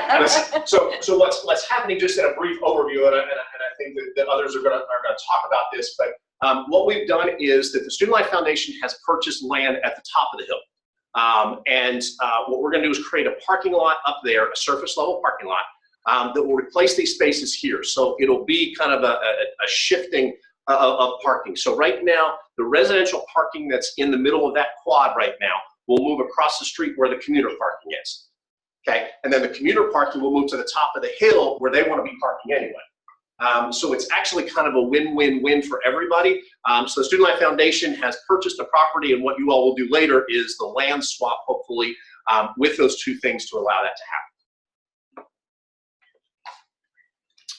Yeah, so I've had a lot of feedback from this because Vice President Garrett, he serves on that board, and he's kind of been talking about it in SGA. Students are well receptive of it, and I think that it's an exciting time. But I had a question, where's the funding for this coming from if we're starting construction so quickly? Oh, yes. We would go out, the Student Life Foundation would go out and work with the financial institution to provide the funding for this. We have not sought approval yet from our Student Life Foundation board because we want to make sure we had all of our information together, all of our ducks in a row before we go to the end. It will not come from the university, it will come from the Student Life Foundation. And so ultimately it comes from the revenues that are generated by students living on campus. And do we have projections on how much residence halls are going up in recent or next year or moving forward? Because I assume that it would be going up if you're changing it. Yeah, I think currently Hilltopper Hall is I think it's $2,800. And so I would assume that these buildings would be similarly priced. And are other residence halls going up because of this construction? I think we will see an increase in overall cost, as you saw, where Western currently sits compared to other schools. But we will definitely not go to what you saw at the far left end. But again, I think one of the things that we know is that we need to reinvest money into our current facilities, because what we do not want to create is have and have not, just as Mike's kind of talked about his Disney philosophy. So we want to make sure that the remaining buildings, we're continuing to reinvest in them and keep them in good condition. Yeah, I have a question. I guess it's just piggybacking on what was just asked. I know you mentioned about the cost. I guess how much cost is being shifted over to the student? As we've just gone through that process of tuition and everything, I'm trying to figure out, when we do this, is it going to be increased cost for them?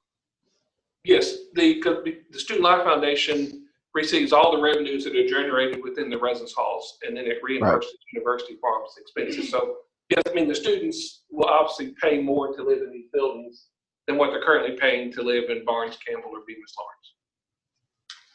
And we don't know what that is yet, the price. Well, again, I'm assuming it'll be close to what we're currently charging in Hilltopper Hall. Was that the 2,800 you were talking about? Yes, yes. Okay. Yes.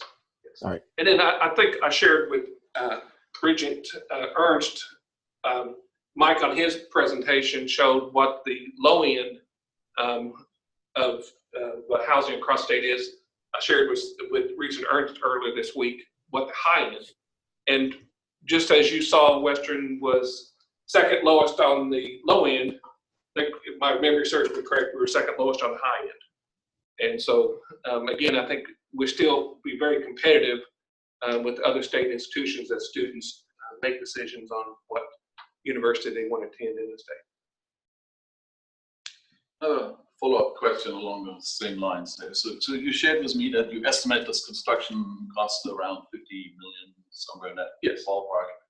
And you also shared with me the number of beds we have, right? And if you want to roughly pay that off over a 20-year period, you will have the rates go up on the average by $200 just to finance it at the very least. Well, is that roughly an accurate estimate? Yeah, I think that's high. It's high? Yeah, because if you think of currently students living, we have 800 students living in Barnes and Bemis paying $2,200. We're going to have roughly 800 students living in these buildings paying $2,800. So there's a $600 difference for those 800 students. So that will cover the majority of the new debt that we'll see.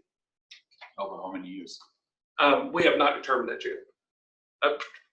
Currently, our outstanding debt is over 20 years.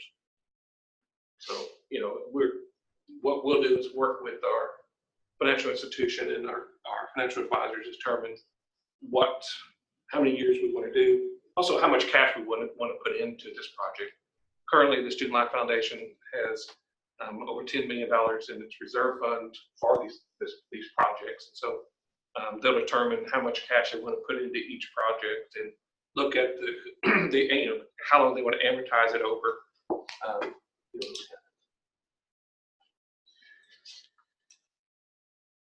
One very quick point that I want to make. We need to move on. In the marketplace, one of the things we must be responsive to are in-state competitors that outsource all their housing and have all brand new facilities. And so this will give us a high-end option, but at the same time, I press the Student Life Foundation to absolutely focus on affordability, that we must continue to provide options at the low end that are affordable and affordable compared to all the least expensive options in the state. So what this does, it broadens out at the top end options available for students who want to pay for that experience without sacrificing the access and affordability option, all of which provides the same WKU experience. But they're being very mindful of that. The other thing I would say, just real quick, I apologize. And Mike, I don't know if you recall the exact number, but there was a long waiting list for Hilltopper Hall when it opened. So we know that there's a large group of students out there that are looking for those kind of amenities. And if we're going to recruit them, we've got to provide them. Yes. Thank you, Mike. We'll take a 5-minute break after you finish your quickly brief presentation, and then we will come right back to our. So I'm between us and the break. I understand that. Well, again, thank you. I'm very happy to be here this morning to update you on the recruitment of the incoming class of fall 2019, our efforts to increase the assistance of our current students and report on our current enrollment. Under the leadership of President Caboni, we've become more intentional in shaping the class of 2023. We've allocated more resources to existing markets and are expanding the new markets to create a larger applicant pool. We're also returning to WKU's roots and strengthening relationships with the high school counselors, principals, and superintendents. During Dr. Caboni's Big Red Road trip, he visited 32 counties and met with superintendents to better understand their needs and to reinforce that we want WKU to be their university and the first choice of all their students. As part of the organizational realignment that took place last spring, we're improving our recruitment efforts to transfer students. We have brought those efforts under one centralized umbrella to create a consistent message and are aligning our communications to transfer students to better match the communications we send to our traditional age high school students. We've also enhanced our marketing efforts to prospective students. You'll see more of a consistent message with specific calls to action, such as apply now, visit campus, register for orientation. We want prospective students to know we are a student-centered campus designed to provide them with the academic, residential, and social experiences they need to be successful. When President Caboni was hired as our 10th president, he made it clear that we have an obligation to the students we admit to do everything we can to ensure they graduate. He used the phrase, access without success is access to nothing. At the Board of Regents retreat in July of 2017, we shared the 6-year graduation rate of students with a composite admission index score below 60 was 7.3%. To that end, we quietly raised our admission standards. We knew that not admitting these students with a CIS score of less than 60 would likely result in a smaller freshman class, but a stronger overall cohort of students. The 2,943 first-year students enrolled this semester is a smaller number than previous years, but the data clearly show they were more likely to persist. The average ACT score of this fall's class is 23.3, with an average high school GPA of 3.39. That's the highest in WKU's history. One other thing to note regarding enrollment is the declining numbers of international students. At our peak, we enrolled 14,000 international students, but this year, due to a number of factors, that number is 545. To address these challenges, John Sunnygaard, our new Associate Provost for Global Learning and International Affairs, will lead our efforts to invigorate and revamp the international recruiting processes. We are working on additional strategies in shaping the next incoming class. Students who we are recruiting for fall 2019 who have a high school GPA between a 2.0 and a 2.49 will be admitted by the Summer Scholars Program, which is a 5-week summer transition program designed to ensure the academic and social success of participants. These changes will create a slightly smaller first-year class, but they'll be more likely to persist from the first to second year, ultimately creating larger upper classes with higher graduation rates. To ensure the success of students, we have merged our advising and career development centers to create an intrusive, comprehensive advising program in Downing University Center for our first and second year students. The center includes advising along with embedded career coaches, the Learning Center, the Transfer Center, peer-assisted student study sessions, best expectation program sessions, and career development. With the help of a appointed $50,000 grant from the James Graham Brown Foundation, we've added additional staff and new retention initiatives for our first generation, low income, and underrepresented minority students. We have also begun offering small micro grants to help students with financial obligations to the university. The Advising and Career Development Center coordinates our 5th week assessment and the subsequent meetings with students with multiple marks. This year, over 93% of our faculty reported that the 5th week assessment of each student's classroom performance. The number of students with a mark, which is excessive absences, our current D or an F, was down from previous years. This is a good indicator of our student success in the classroom. With all these efforts, we will see an increase in retention rate year over year. In fact, we already have seen improvement. Fall to fall retention is up in 2018 to 71.5%. First generation retention is up 62.5%. And first year low income retention is up to 62.7%. Those numbers represent around 2 percentage points in each category. Also, our 6-year graduation rates were up in all categories. Students who came to WKU in 12 as first-time freshmen have a 6-year graduation rate of 53.4%, the highest in WKU's history for that category. For many years, we were focused on being a university of 20,000 students with little regard to the breakdown of students behind that number. We are much less focused on the final number, but rather the types of students that make up our student body. We're still about 20,000 students strong, but we're paying closer attention to how we get to that number. That means being more intentional about removing family students earlier in the semester. These are students who registered for classes but never showed up.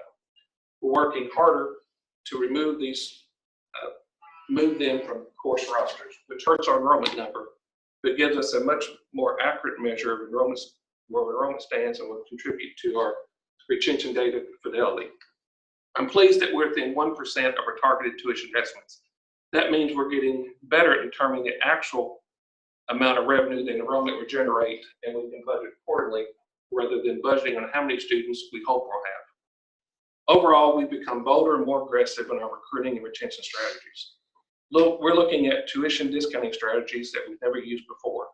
This fall, we will begin working with a consultant who will help us create the university's first ever strategic enrollment plan, which will serve as a roadmap for recruitment, retention, and student success initiatives. Our goal is to increase the fall persistent rate to 8% and increase the graduation rate to 6%. We have some work ahead of us, but we've made the changes that we believe are necessary to turn the corner. The initial progress we are seeing is promising sign that we're moving in the right direction. Does anybody have any quick questions for Brian at all? Please do. We could be provided a copy of that email. There's no questions for Brian. Thank you, Brian, so much. Hey, Julie, Yes. just one quick question. The numbers are great in terms of our outcomes, but in the smaller number of students that we recruited because of the new requirements, what was the diversity breakdown? We did. Can you hear Brian? Yeah, can you hear me? Yeah. Yes. We did see a slight decrease in our underrepresented students, but we did anticipate that looking at our demographics from previous years. Lynn Holland, who's the Chief Diversity Officer and Dean of Students, her and I and Jace Lux will be meeting to talk about how we can double our efforts on recruiting our students of color. Okay. All right. Thanks. We're going to take a quick 5-minute break. We'll reconvene, go into our special call meeting in 5 minutes.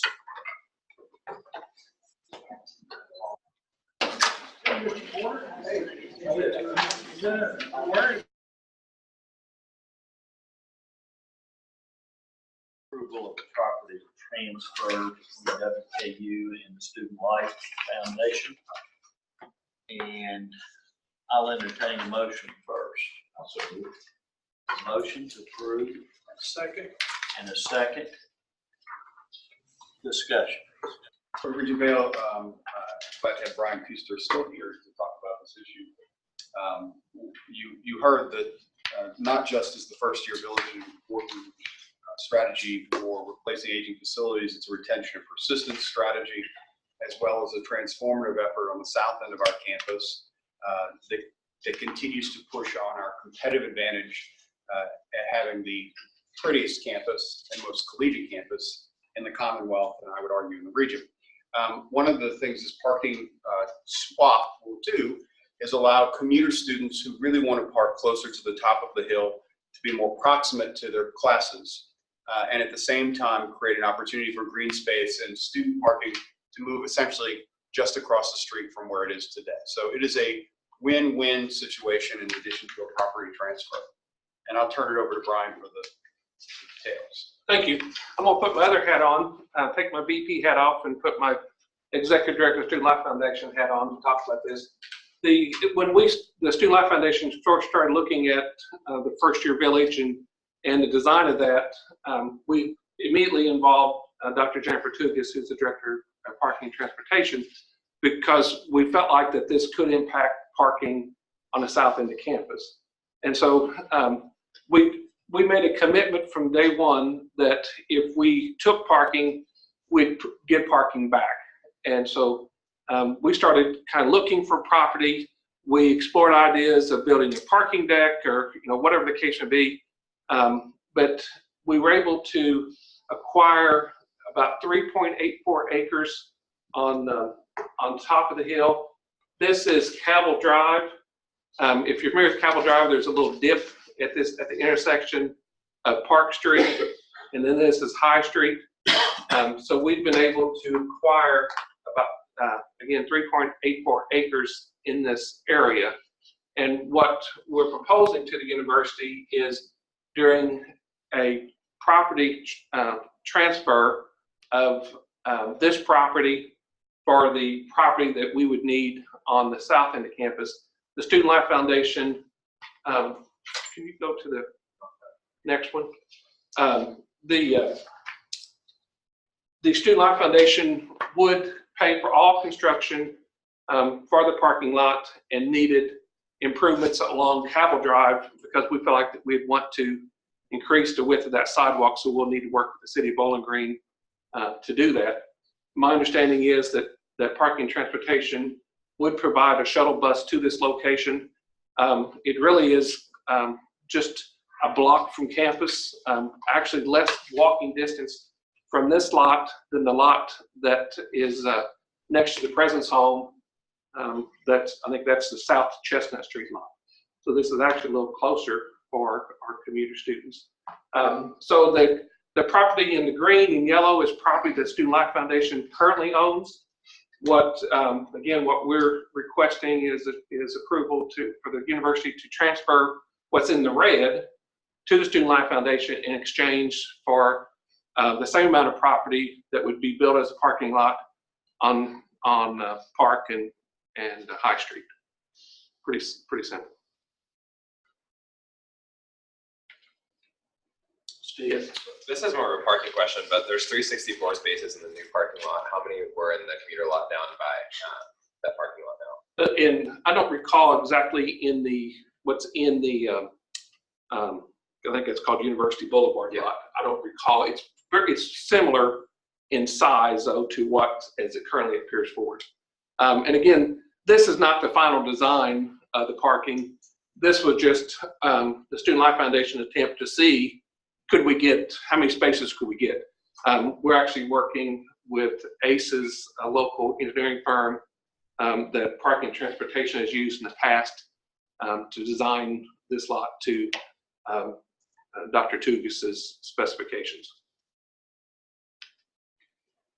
But theoretically, what would happen is the students are currently parking in the Pierce Ford lot. The housing students would park in the University Boulevard lot, and then the commuter students are currently parking in the University Boulevard lot would park here.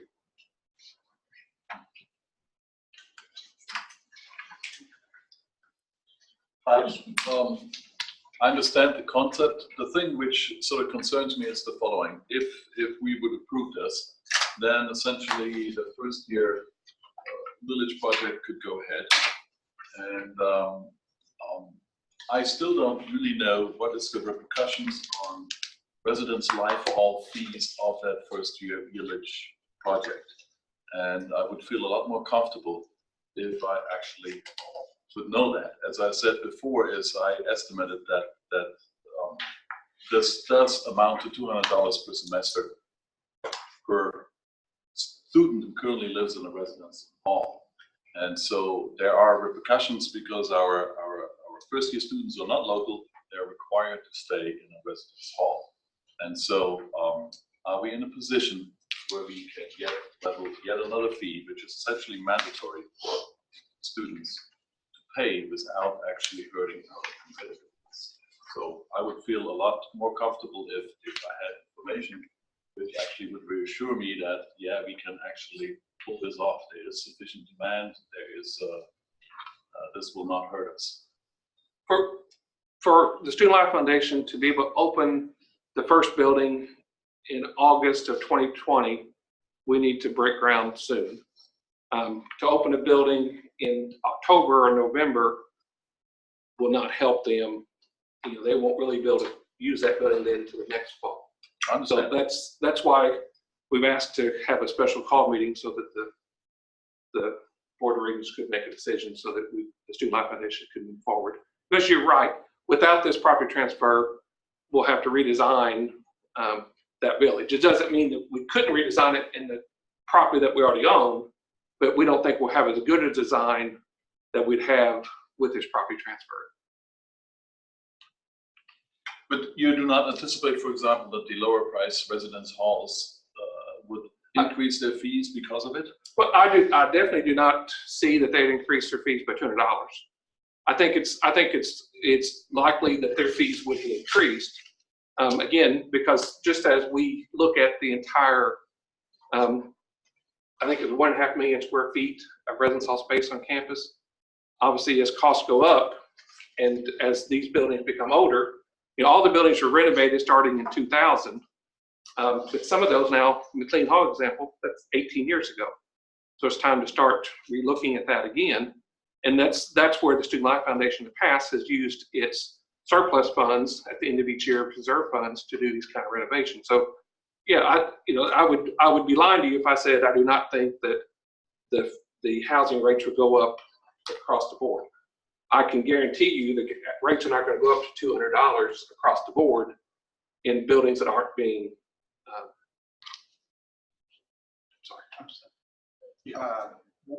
Would the rates go up even if you didn't build these buildings? Yes.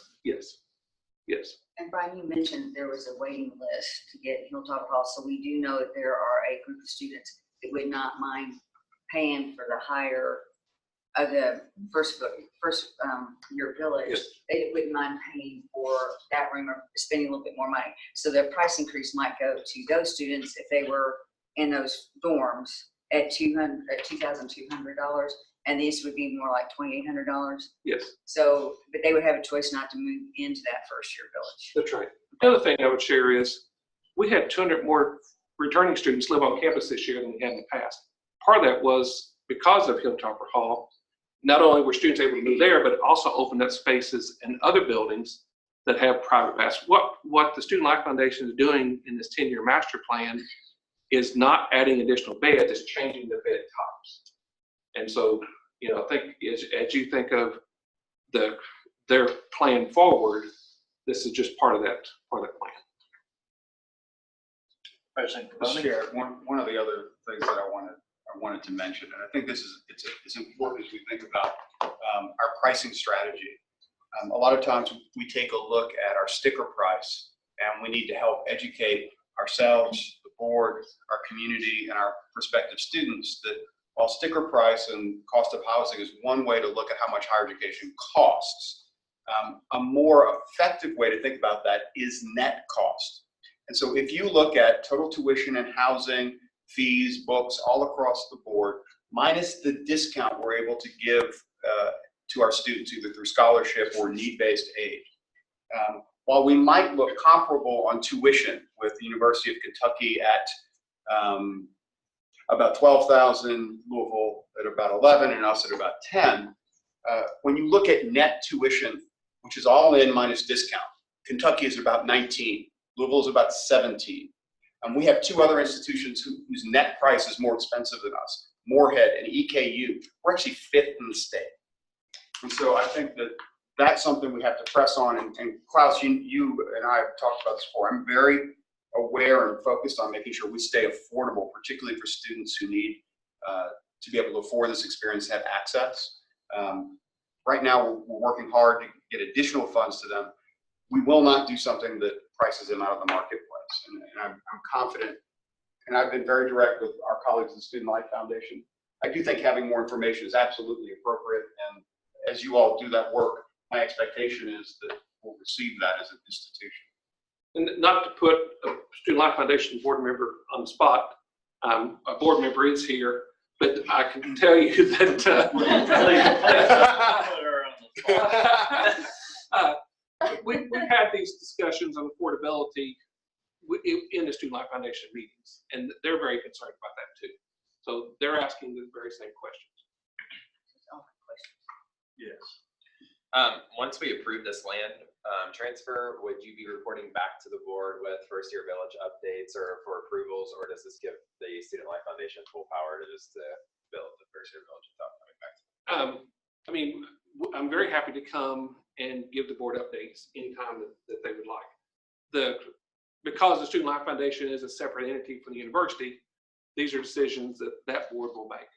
That's a good question, Stephen, and I think I can answer that. I'd be happy to have that on the agenda anytime because I do find it exciting, all the potential that comes out of this. And I didn't want to belabor the earlier presentations, but I know we talked about putting in pods all the morning larks, one pod, the night owls, another, and I think our new provost has interest in seeing that we try to improve both educationally and learning, but health-wise, I think there's just a lot of possibilities with that type of setup that I'm personally excited about and would like to be updated on. Thank you. Any other questions or comments? If not, I'll call the issue to a vote. All those in favor of approval of the property transfer as described, say aye. Aye. Opposed? Motion issue carries unanimously. We will adjourn in just a second. Robin got away. No, she's back. I did want to, make note and comment, and hopefully we'll be able to do something more formal sometime. Robin's been a major player and a major force on our campus for, I won't say how long, but a long, long time. And we're excited that she is going on to an area that she loves and will do very, very well in. Certainly are indebted to her great work over the many years she's been here. You're kind. Thank you very much. It's been a great honor and pleasure to be a part of everything that we've accomplished over the last 10 few months, past 8 years. So thank you all. Okay, with that. Now, Dr. Gale, can I mention something about the luggage tags? You may. Well, I just want, this is your all's, the board got a little gift, luggage tags. Some of us travel a whole lot, so that was one of the ideas behind it. But I also, because Brad Wheeler and I've been working on this for a while, wanted to promote the WKU bookstore. They are selling more adult, well, I know that sounds horrible, adult items. It's a little more, I can't even explain it right. Brad would try to take over myself. We're expanding our product line, and we're adding more of the topper corner, more gifts, those kinds of items to the store. And we hope we've done a light touch renovation, improved lighting, improved the colors of the stores, improved carpets and things like that. And so we invite you over to come and enjoy the redesign of the store. Well, if you haven't seen the bookstore, they've done a fabulous job on the renovation. There are really nice products there, and I think they've done a great job. We have one more breaking piece of information, just in case anybody's curious. The homecoming parade tonight is on. I encourage everyone to wear their slickers and come out to see us walk in the rain. They have ponchos for sale at the bookstore. Ponchos at the bookstore. The pep rally is on after the parade. The concert, however, has been canceled. All right. One other note that is important and germane to our university, Dr. Aaron Thompson was appointed the head of CPE last night, and I think that's a good thing for Western Kentucky University. He's certainly a friend to all of higher education and understands the regional universities exceptionally well. George, we always like to have you here in person, but I think this worked really well today. Thanks Yes. for being here with all of us. And with no other business, we will stand adjourned and hope to see everybody at lunch. Go Big Red. Get the numbers to you.